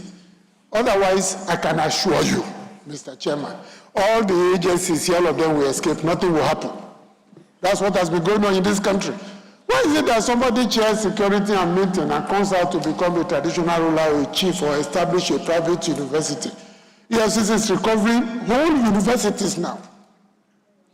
An entire university built with stolen funds. That's what's going on. The amounts I'm seeing here scare me. And this government is trying to dig this country out of the pit. And those who put us in that pit, we know them, they're still alive. We should not extend it. This report to me, they've done the first step. Let's follow to the second step. Encourage you to escalate it to the relevant agency. Conclude the job and show Nigerians that, as my governor said, there's a new sheriff in town. Thank you, sir. You say your governor said what? I didn't hear that part. rules of business. I thought the only sheriff in town was in Delta State. My action governor, Francis Ejirogana YVS, my name. I represent the entire people of Uwele North, Uwele South, and Udu Federal Constituency. I come from Delta State. Mr. Chairman, honorable colleagues, I want to remind us that in the first place, the Office of the Auditor General of the Federation has done an exhaustive job and came out with some of these reports. And these departments, agencies, and their heads had a second window. They had an opportunity to appear before the Public Accounts Committee, which they did. And this report is coming in this fashion. In some claims, Mr. Chairman, honorable colleagues, the Public Accounts Committee have a quasi-judicial powers. This result in some democracies will not even come before Parliament again. It will just be the judgment of court equally. But what we operate in this place is that it comes back to us in the committee of the whole, where we approve or disapprove. I want to appeal, Mr. Chairman, honorable colleagues, that we send a signal out there that the Parliament can not only back but bite. The public has been asking, what happens to all our probes? What happens to all our inquiries? Let us use this as an example. The Public Accounts Committee have come up with about 8 or so recommendations. Let us approve it for them. And for once, let action be taken. And let Nigerians know that we are working for them and that this country can be better. Thank you very much, Mr. Speaker. Mr. Chairman. Mr. Speaker, Mr. Chairman, my name is Honorable Tese Ubo, representing Kwando Shango Federal Constituency of Benin State. Mr. Chairman, I just want to also add my voice as a new member of the National Assembly. This is a learning process for us. With so much respect to Right Honorable Wase, whose years of experience and his continuous contribution in the chamber here every single day we're here, staying to this time, it is very commendable, sir. And some of us, we watch and we observe, and that is why we stay here to observe this process. But I want to align myself, sir, with the majority leader and the rules and business. That the work that has been done by this committee, for some of us, I'm not a member of the committee, but I've followed this work for several months now. And I've seen some of the recommendations here, that investigation or more work needs to be done to recover some of the missing funds that has been identified by this committee. I want to add my voice that this report should be allowed to pass. And whatever comes out of it, the ranking member mentioned that this report may affect the jobs of certain people. So be it. So be it if it is found that there's absolute corruption that has taken place, and if this committee have found that there's corruption in the work that has been done over the last couple of months, then it should be allowed to pass and let the country and let the viewing public see that the National Assembly is committed to doing the job for which it is set up to do, and the committee should be encouraged to even do more. Thank you, Mr. Chairman. Thank you, Mr. Chairman. Let me add my voice in commending the efforts of the Committee on Public Account. Mr. Chairman, esteemed colleagues, I have taken a cursory look at the recommendations made by the committee. And I also know as a Nigerian that some of the recommendations made here are on a positive note to reposition our country. I have found in this report some agencies that even as a layman, if you walk into some of these institutions of government, you will be disappointed because the place is in total rot. It is a time for us as parliamentarians to write our names in gold. In recent times, the National Assembly has been blackmailed, whereas the real people who are plunging Nigerians into very terrible states are the ones that have placed us where we are. This report is very evident. Mr. Chairman, sir, I want to suggest, or it is in my opinion, that we allow this report to go in. But again, we must escalate this report for Nigerians to know the real people who are behind the problems that we suffer in this country as Nigerians. This is very important for us as a parliament. I saw on social media, sir, the institution I attended as a student, law students writing exams on the floor. And it is one of the institutions indicted by the Committee on Public Account. I'm talking about the University of Uyo. So, Your Excellency, the Chairman, it is important that we take this report seriously. If there are supplementals to be done as regards extract maybe from the Auditor General's office, we can admit that letter for purposes of ensuring that this report goes in totality. So let me thank again the Chairman of the Public Account Committee for the work well done. This is my opinion, sir, and I rest my case.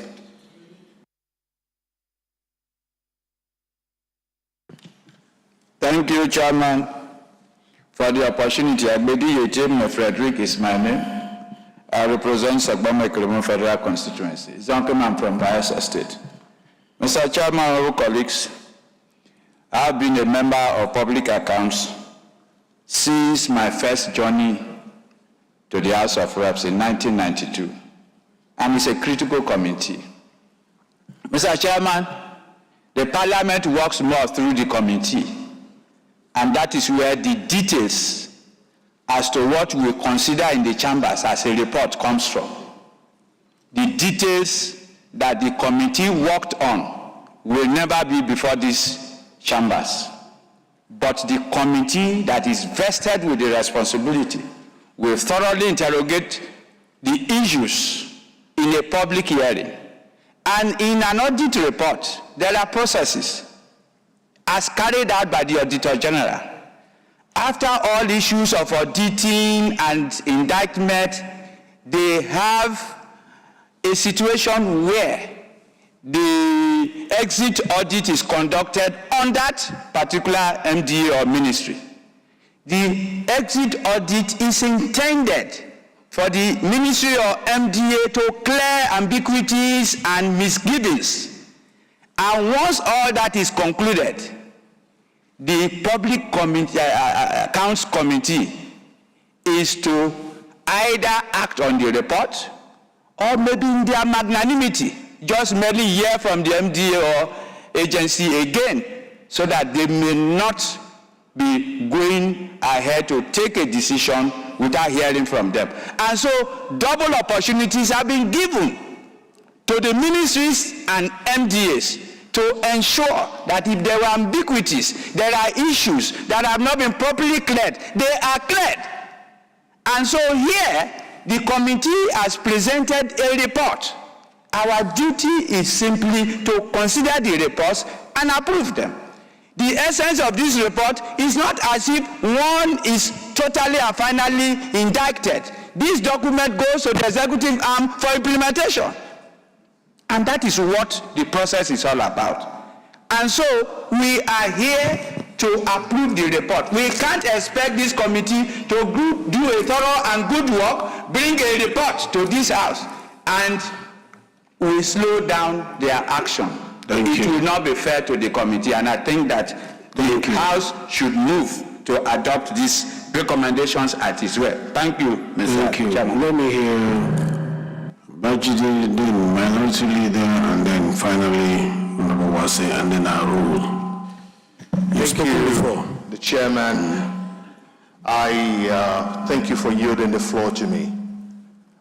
I want to say categorically, the Chairman of Public Account is doing an excellent job on behalf of this House.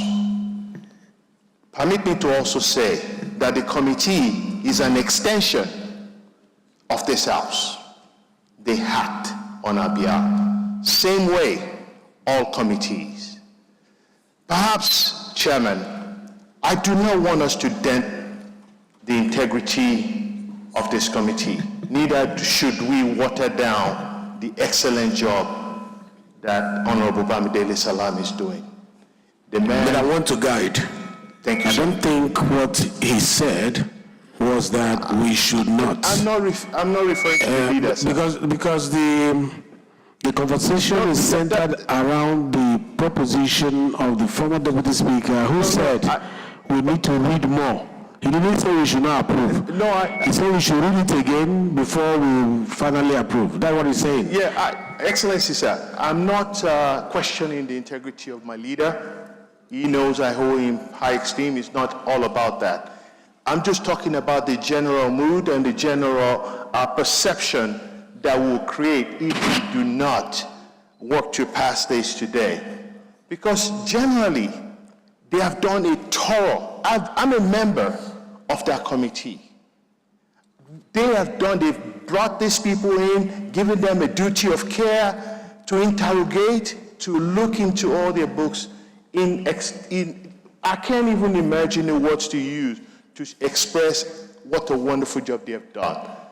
Mr. Chair, excellent colleagues, I plead with you in the name of integrity to please allow this to go. Thank you. Thank you. Kabiru, sit on this. You have something to say? Sir, thank you, Mr. Chairman. Kabiru Amadou Palace is my name. I represent Gusosa Federal Constituency. I'm from Zamfara State. Mr. Chairman, I'm a member of this committee, and I know how many months we have spent trying to come up with this document, Mr. Speaker. Each state have a representation in this committee, Mr. Speaker. Virtually, some states have 2 or 3 members there. Mr. Speaker, if you extend our time of passing these reports, we are going to recess. We are running out of the year.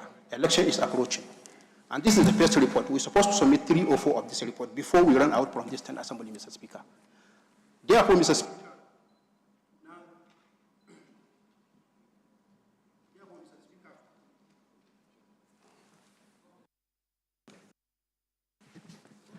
Mr. Chairman, thank you, Mr. Chairman. Therefore, Mr. Chairman, I'm appealing that this House should consider this report, consider the members that are in this committee, the tedious work that we have done to come up with this report. If we do not pass this report today, Mr. Speaker, virtually we are aiming for another 3 or 4 or 5 months coming before we first this first one.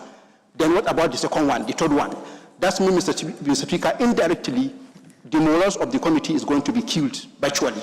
But then, and maybe next time a chairman calls meeting for this kind of work, many of us will not appear, Mr. Speaker. And Mr. Speaker, also if you give, no matter how much time you give, many of the members, Mr. Speaker, with due respect, they don't have time to go through this document page by page, page by page. That's why the members of the committee sat down and do this work, Mr. Speaker. Thank you very much. This is my opinion. Thank you. Let me hear from you, Minority Leader. I will hear from Honorable. Honorable Siaka, you've spoken. I don't know what you want to say again, so I will not. Of course. Yes. Thank you, Mr. Chairman. I will want to join others to commend the chairman of the Public Accounts Committee. That's a committee I headed in the 8th Assembly. So I understand the tax and the rigors they would have gone through to present this report before us. To also underscore the importance of this report, since the inception of democratic rule, it is only once in the 8th Assembly that the Parliament has presented and considered the report of the Public Accounts Committee. We're enjoying it for the second time. And when we meet our colleagues from other countries, it is a big minus on us as a nation. So we should see the assignment before us as a very serious one, and one that will promote this 10th Assembly. We can beat our chest to say the 10th Assembly considered the report of public accounts and passed that report. It will be the second in the history of our democracy. So I want to plead with us to look at this document. Yes, because of the implication of some of the recommendations, they are not things that we should also do in a hurry. But I will pray that even if we have to start, we start the consideration today. If we don't conclude it, we can still go back and look at this document again. But we do not have all the facts before us. The committee had the facts. They are in a better position to assess them. And so the best we can do is to look at recommendations, and then if there are corrections, spelling errors, and all that. But for us to alter the recommendations because we do not have the facts might be difficult. If they say we uphold the query, we cannot sit here as a parliament of the whole without the facts to do otherwise. So please, I will plead that we at least lay strong importance to this report and as much as possible commence the consideration. Thank you. Thank you. Yes, Leader, just 1 minute. Less than self. Thank you very much, Mr. Chairman. And I think the essence of deliberations like this is what my honorable colleagues have all articulated. By this, personally, because I raised some issues, and I've taken time, even as we were talking. So I'm persuaded to say before you, Mr. Chairman, that please let's go ahead with this report. I'm now persuaded, yes, that it is what that warrants consideration. Thank you very much. That's what you said before. All right. Let us hear from Honorable Watson. Then the final right of reply will be with the chairman of the committee. Mr. Chairman, sir. This is how Parliament works. We debate, we argue. Idris, representing Wasai Federal Constituency. Mr. Chairman, respected colleagues, when I was campaigning to be Speaker, colleagues could bear me. I said one of the areas I wanted done is to ensure popular accounts report is considered.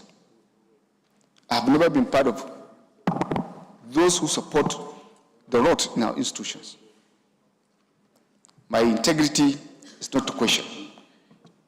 Before even coming here, I approached the chairman before we came to this position. This is the report. We are just seeing it for the first time. Can we read this thing today and have it tomorrow? Never said, step it down. And I have the conscience. If you give me a document, yes, I want the right thing to be done as much as possible. But I should just sit down here. I've also been member of public accounts, and I know the rigorous the intensity of the work there. If you look at the summary of what is given as a report, I can give you comparative analysis. Maybe if you allow me, I can go to my archives and give you another report. If you are giving a report, you have to state, for instance, if you say you are clearing somebody, what are the reasons you are clearing a person? Documents cited, what are the documents that are given? I need to see, so that, yes, we are human. It's not that when you present me a report, I should just take it 100%. I have every confidence in. I work with you even in the campaign. I know the kind of conversation we have had. Mr. Chairman, sir, respected colleagues. Never in the history, if we are truly going to do a work that is going to be thorough, nothing bad to say tomorrow we'll come back and consider this report. Thank you. Final right of replies because time is fast spent. Thank you so much, Mr. Speaker. Bamidele Salam, at the north of the south, where the Already Federal Constituency of State. Mr. Speaker, Mr. Chairman, I want to thank you for this very great opportunity and the allowance you have given for a very robust debate on this matter. Because after the two leaders, the majority and the minority leader, spoke, it captured the essence of what I would have loved to say. But I just feel that having this opportunity, I should also give one or two insights. The first one, the insight given by the minority leader. Mr. Chairman, Nigeria is a member of the West African Public Account Committees. Nigeria is also a member of the African Organization of Public Account Committees, AFOPAC. The WAPAC has its headquarters in Ghana, AFOPAC in Kenya. Most of these countries, so many years ago, looked up to Nigeria for guidance on so many issues of governance. Unfortunately, Mr. Chairman, today, whenever we appear in this international forum, we do not have the privilege or the benefit of rising with our shoulders high. Mr. Speaker, Mr. Chairman, we are talking about 2019 report. I don't know whether we have paid attention to that. 2019-2020 report. We have not even come to 2021, 2022, 2023, 2024. As we speak, Nairobi, Kenya is in 2023 report. Most of the countries in West Africa are considering 2024 report as we speak. We are still talking about 2029, 2020 report. And Mr. Chairman, we have to look at the implication of non-consideration of report of the Public Account Committee, even on the morale of those who did the fundamental work, starting with the Office of the Auditor General for the Federation. The Auditor General for the Federation's office is an office that is responsible only to the Parliament. That office is not responsible to the Executive, not responsible to the Judiciary, only to the Parliament. And we have men and women there who work day and night, going to over 1,000 agencies to carry out audit exercise that goes to no effect. And then it comes to the Public Account Committee, your own committee. And like somebody has said, at a sitting, an average sitting of the Public Account Committee, we can have up to 40, 45 members in attendance. That is the trust you have given unto us, that we will do the right thing to everyone that has come, interrogate the document and look at all the issues and be very fair and balanced in the report we're going to give. And I believe that, like it's been said, the committee is an extension of the House, because the House cannot go into the nitty-gritty of a lot of issues. That is why the Constitution allows the House to create committees, and especially a committee created by the Nigerian Constitution. Mr. Chairman, I want to plead passionately that we please consider this report, because a further postponement of the consideration will send out a wrong signals that there are responsibilities entrusted on us by the Constitution of Nigeria, which we are, one way or the other, trying to shy away from. That is my plea, Mr. Chairman. I thank you for the opportunity. Okay, I want to, excuse me, I want to, please turn off your mic. First of all, I want to thank you for the good job you are doing. The truth must be told that you are one of our best. You are not a member of our party. I belong to another. You belong to another party. So it's not about, speaking in support. It's about you doing the job well. To be honest, you've raised the bar. A lot of professionalism, your documentation process. We follow up. We monitor what you do. And it's above standard, to be honest. It's above standard. And the speed with which you have done this job is also commendable. And the effort and the time you have put in there, it's a lot of job done. I will put a question. Those in support that this document be considered today, say aye. Those against, say nay. The ayes have it. Most distinguished colleagues, before we vote on the bills, let me give you key highlights of the report. That written and oral submissions of 60 MDAs out of 74 MDAs were considered. 2 Benin Republic-based firms are owing electricity bill to our country to the tune of 25 billion naira. 29 MDAs are to return 10.4 billion naira to the government coffers. 7 government vehicles were taken away. 4 heads of MDAs upon their exit from office and are yet to be returned. Absolute disregard for approval threshold on non-personnel advances. Abandoned project observed in Nigeria Embassy in Sao Tome and Principe after spending 245 million in 2011. The project is at foundation level up till now. Absolute disregard for government circular on public finance management. These are some of the few highlights about this report. And there are recommendations for the 2019. that ended in 31st December 2019, there are 10 recommendations. And this you may find, as he rightly pointed us, to page 63 of the report. And he broke it under several ministries, different ministries. So you have Ministry of Foreign Affairs, Correctional Services, Nigerian Export Processing Zone, Kwali Area Council, Nigerian Customs Service, Rural Electrification Agency, Veterinary Council, Nigerian Communication Satellite Limited, Nigerian Security Printing. And so the question is that recommendation 1 to 10 of this report be made part of this particular report. What did you say?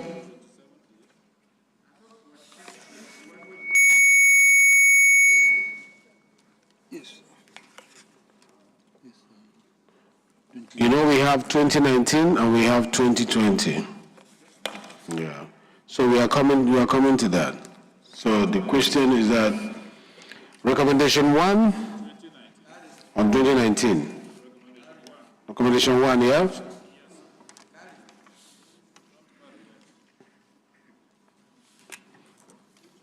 That's page 7.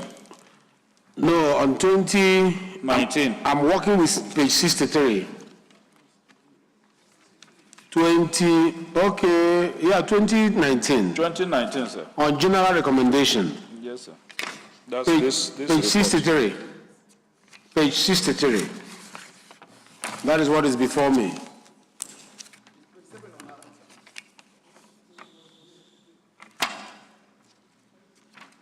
Okay, is it where you have the foreign ministry? Yes, sir. Okay, you can go. Okay, that's Ministry of Foreign Affairs. The first query is denial of access to bank account records of the embassy. And then from the recommendation, the committee cleared the query, warning that should this be repeated, the head of the mission will be sanctioned.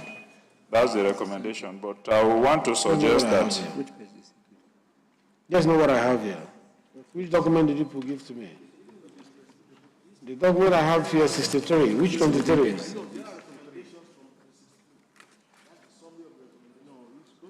Can you go to general recommendation? That's what we are using. General recommendation. Yes.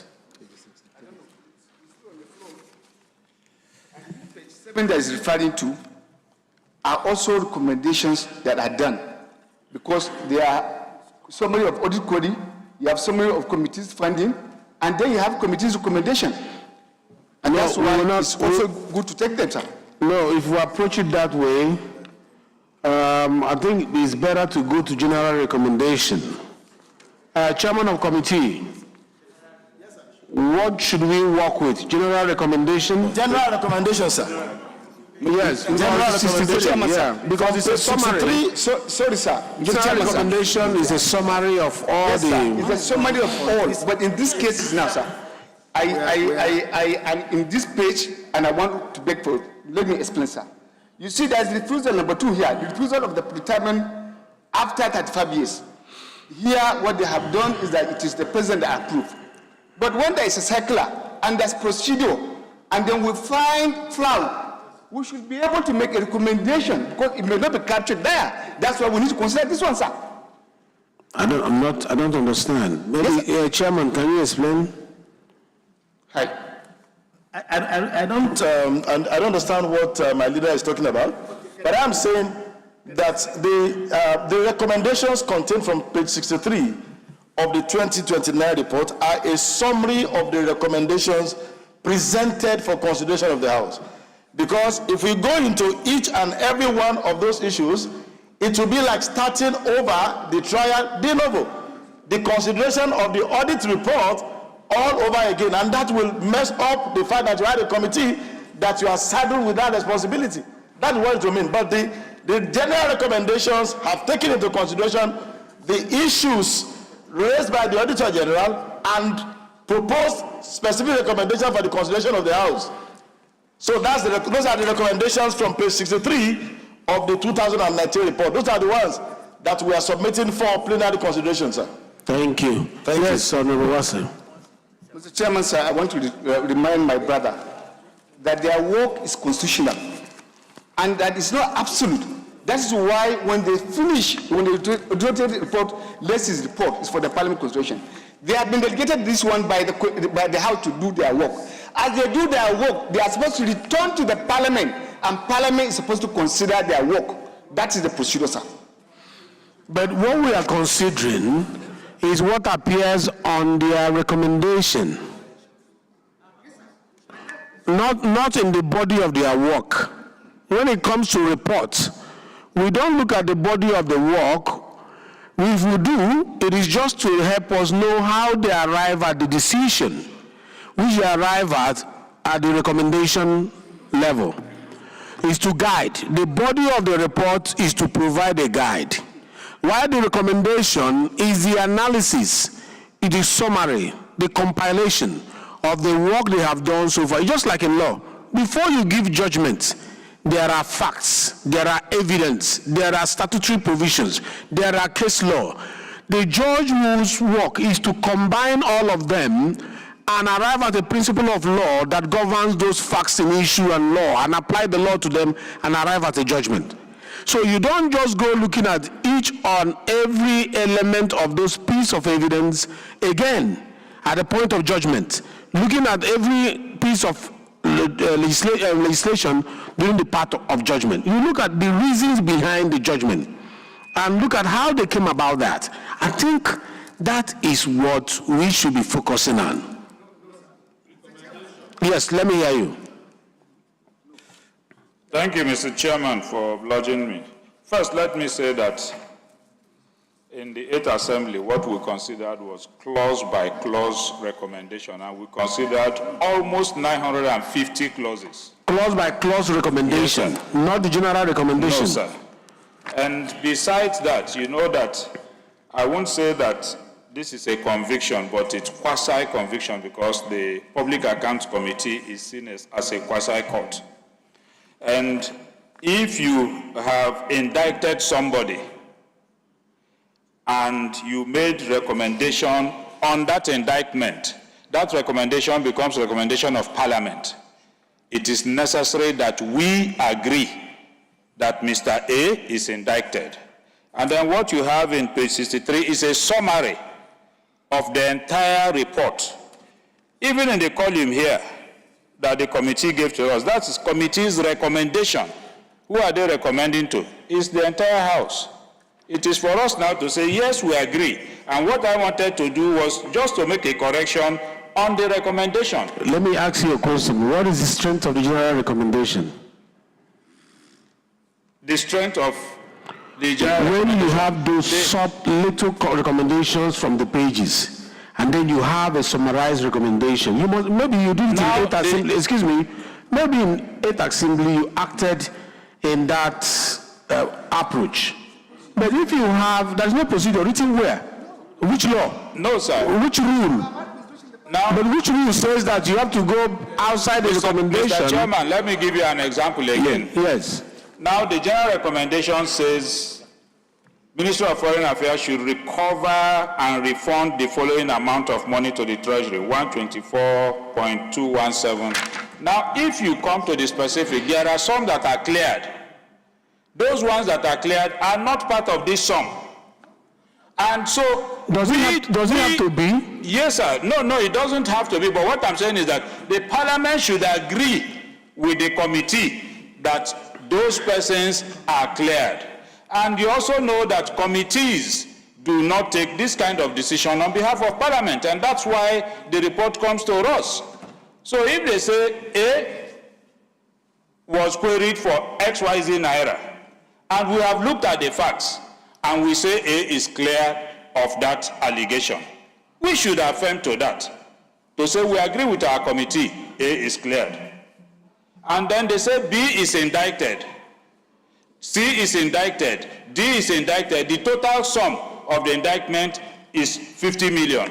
It is the summary of that 50 million that you are asking us to now adopt, forgetting about the other recommendations that they have made. But I think it won't take us much. We need to take it clause by clause and agree with them. The issues that I have looked at are just mere clerical issues, like, I'll give you an example. This recommendation which says this is cleared of the query, warning that it should not be repeated. The head of the mission will be sanctioned. I just said delete that aspect, cleared of the query. We don't expect that it should be repeated again, as to begin to add that warning. So I will pray, even with the chairman has done a lot of work. The committee has gone through this stress, but let the parliament... Minority Leader, please let me hear from Abedi. Okay, sir.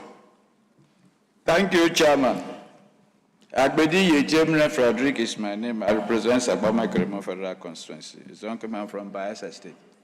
Chairman, sir, this is a report before us. This is not a bill. And in considering report, you go to the recommendations of that report, because the entire House, other than the committee, will not sit over the issue. And so for every committee that sits on a mandate of this House is intended to bring a report.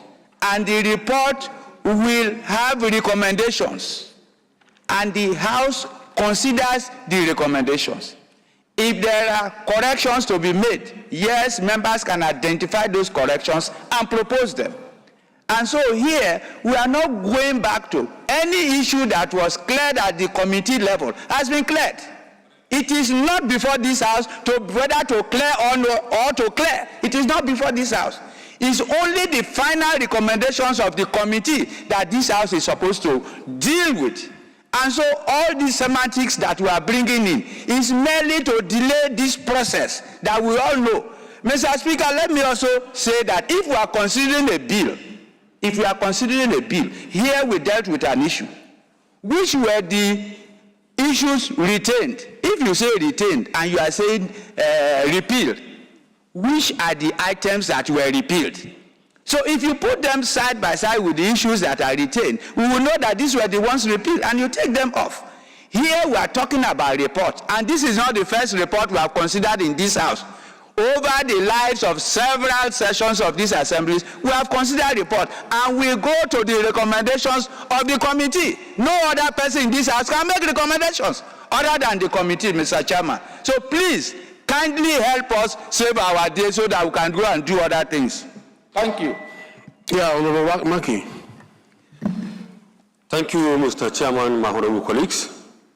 Mr. Chairman, I think there is need to consider the experienced legislators in our mix.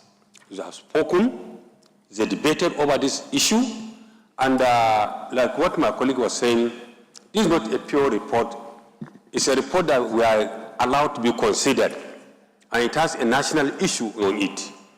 My advice, Mr. Chairman, was due respect to the chairman and his committee members. They have done a thorough job. They have tried their best. I think this report should be kept aside to allow the leadership of the House to go through it and take it back. Excuse me, I have the floor. I have the floor. But we cannot be debating on one issue. We cannot be debating on one issue. Excuse me, minority leader, former deputy speaker, our leader, and most of them, they are against this action that we are trying to take. Who is against? The leader is against? I see what I'm saying. You are against the consideration? Mr. Chairman, are you against the consideration? Experience matters. Yes. I'm saying, are you against the consideration of, because we voted, are you against the consideration? No, not against the consideration, okay. But the method is Isiaka, are you against the consideration? So if nobody is against it, we should go ahead. I'm not sure anyone has No, excuse me, Mr. Siaka. No, excuse me. Mr. Chairman, I say I still have the floor. No, excuse me, KB. We are trying to save time. Now it's after 3. We keep on nagging on one issue. That's what I'm saying. If we are to consider, we should go ahead and do it and close the chapter. Otherwise, then we keep it aside. It's left for the leadership. Marky, let me guide you a bit. Let me guide you. Thank you. We have voted. We have asked a question and voted. And all of you voted to consider it. Good. Now we are considering it. The general rule when you are doing a report is that you go to the recommendation page. All the report you have done in your committee, it was your recommendation that was considered, yes or no?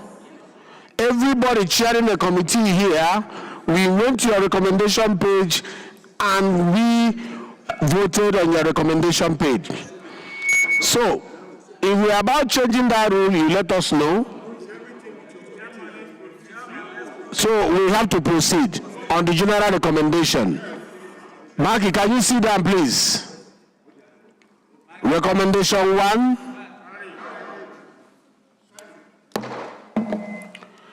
Recommendation 2. Recommendation 3.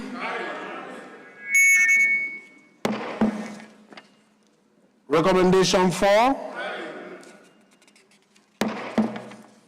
Recommendation 5. Recommendation 6.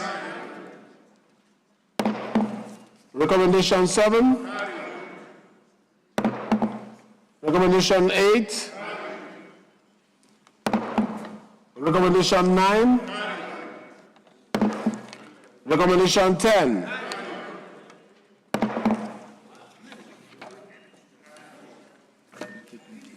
For 2020 reports, there are also 10 recommendations.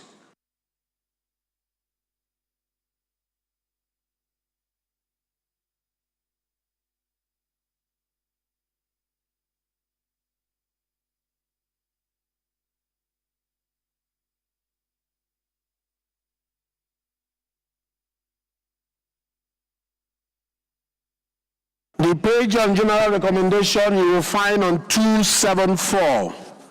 274. And there are 10 recommendations.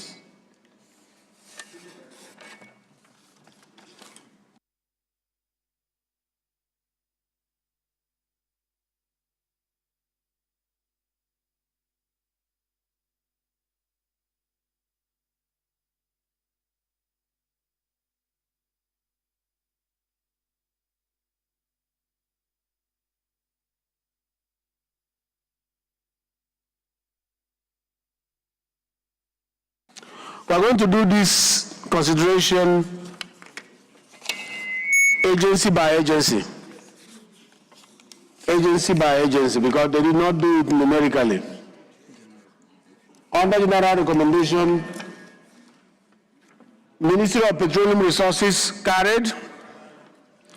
Ministry of Petroleum Resources carried.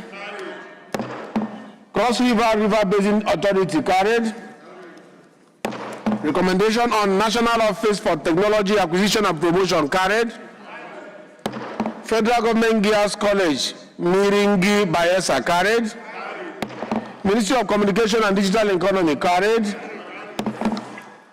Financial Reporting Council of Nigeria carried. National Center for Energy Efficiency and Conservation carried. Nigerian Bulk Electricity Trading Company carried. National Film and Video Censor Board carried. Police Service Commission carried. Police Service Commission carried. Maki. Police Service Commission carried.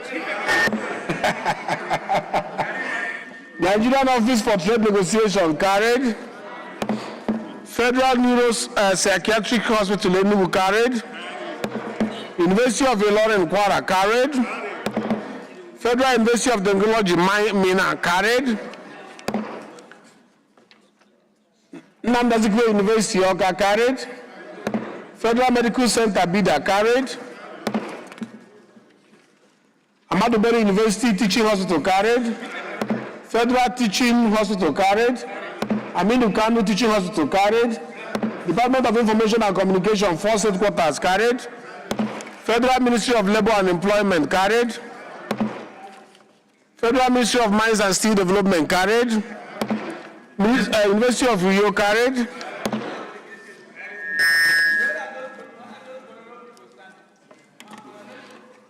Please, leader, move that the House revert to plenary to report progress. Mr. Chairman, thank you for your labor of love for Nigeria. I rise to move that the House do resolve to plenary and the chairman functioning as speaker to give progress report to the House. Minority leader, please.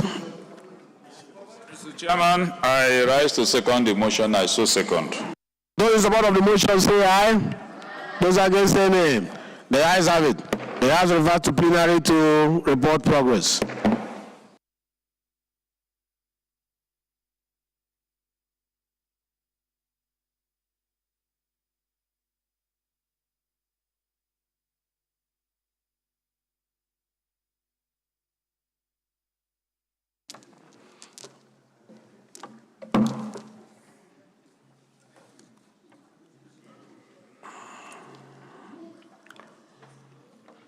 To the chairman's report from the Committee of the Whole, that the committee considered a report on the bill for now to domesticate new partnership for Nigeria, for Africa's development framework and establish African Union Development Agency, and to give effect to its provisions in the Federal Republic of Nigeria and for related matters, and approve clauses 1 to 26, the schedules and the long title of the bill.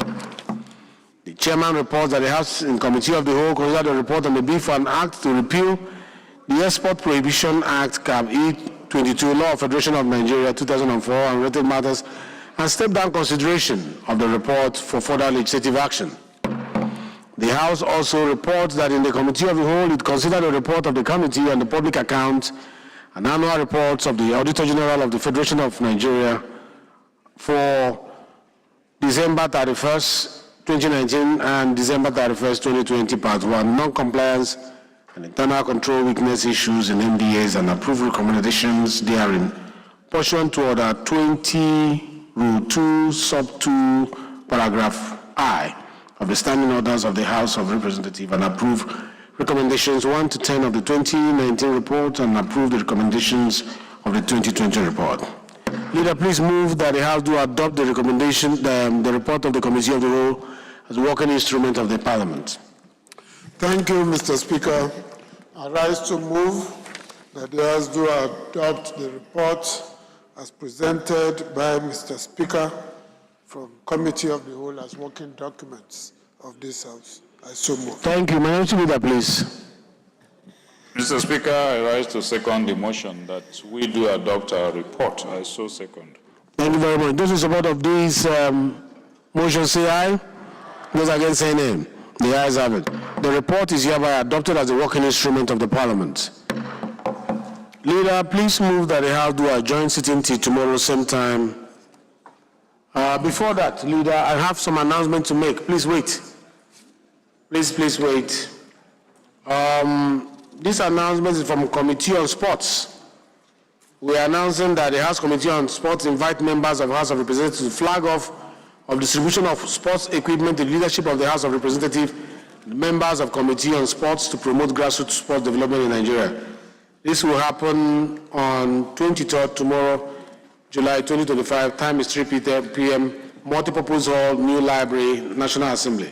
This announcement is from Kabiru Amadu, My Palace. My Palace, I will advise that you repeat this announcement again tomorrow when the House is full. This announcement is coming from Honorable Pondi Julius.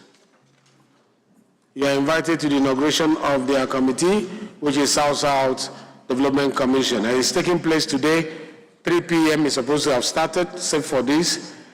Conference room is 028, and I'll be there myself. So see you there. I wish to notify the House of the demise of Honorable Simon, our own donor. It is with profound sadness that I write to inform you of the passing of Honorable Simon, former member of the House of Representatives for Gwe, East Gwe West Federal Constituency. Between 2023 and 2024, Honorable Simon served the nation with dedication and commitment. Prince Simon Andodoga died 13 July 2025 and will be buried on Saturday. Clerk, please represent this announcement tomorrow when the House is full so that we can give him the due respect. Treat this announcement as having not been made. Present it tomorrow when the House is full so that we can give our colleague the sufficient respect that he needs.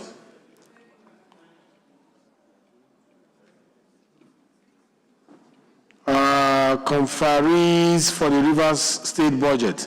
Honorable Isiaka Ibrahim, Honorable Wase Ahmed, Honorable Okwanta, Honorable Taba, Honorable Omo.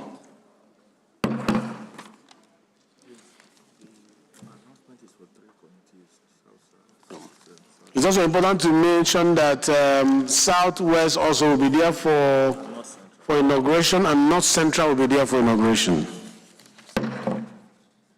Leader, please, the floor is yours. Move for adjournment till tomorrow, same time, same place. Thank you, very able Speaker. And as always, we appreciate your love and concern for our very dear country. I was actually getting very tired. I thought it was my age. But when we got to the Public Accounts Committee's work, my energy came back. So there's a way work can give you energy to work for Nigeria. I don't mind if we want to stay for another hour. I'm ready at this stage. So, I've seen some of the clerks here. I rise to move that the House do adjourn to tomorrow, same time, same venue. In the meantime, see no evil, speak no evil, do no evil. May God remain with you all. And be guided, properly guided. Yeah, before the minority leader second, let me mention that I will be signing the condolence register for Mr. Former President with some members of the principal officers in front of this House, a symbolic signing of the register by the Parliament as organized by the House. So all of you are invited to also, are we signing here? Oh, here in front here. Oh, okay, okay. Minority Leader, please second. Mr. Speaker, my dear colleagues, I second the motion for adjournment. I so second. Those in support of this motion say aye. Those against say nay. The ayes have it. House is hereby adjourned to tomorrow, same time, same place.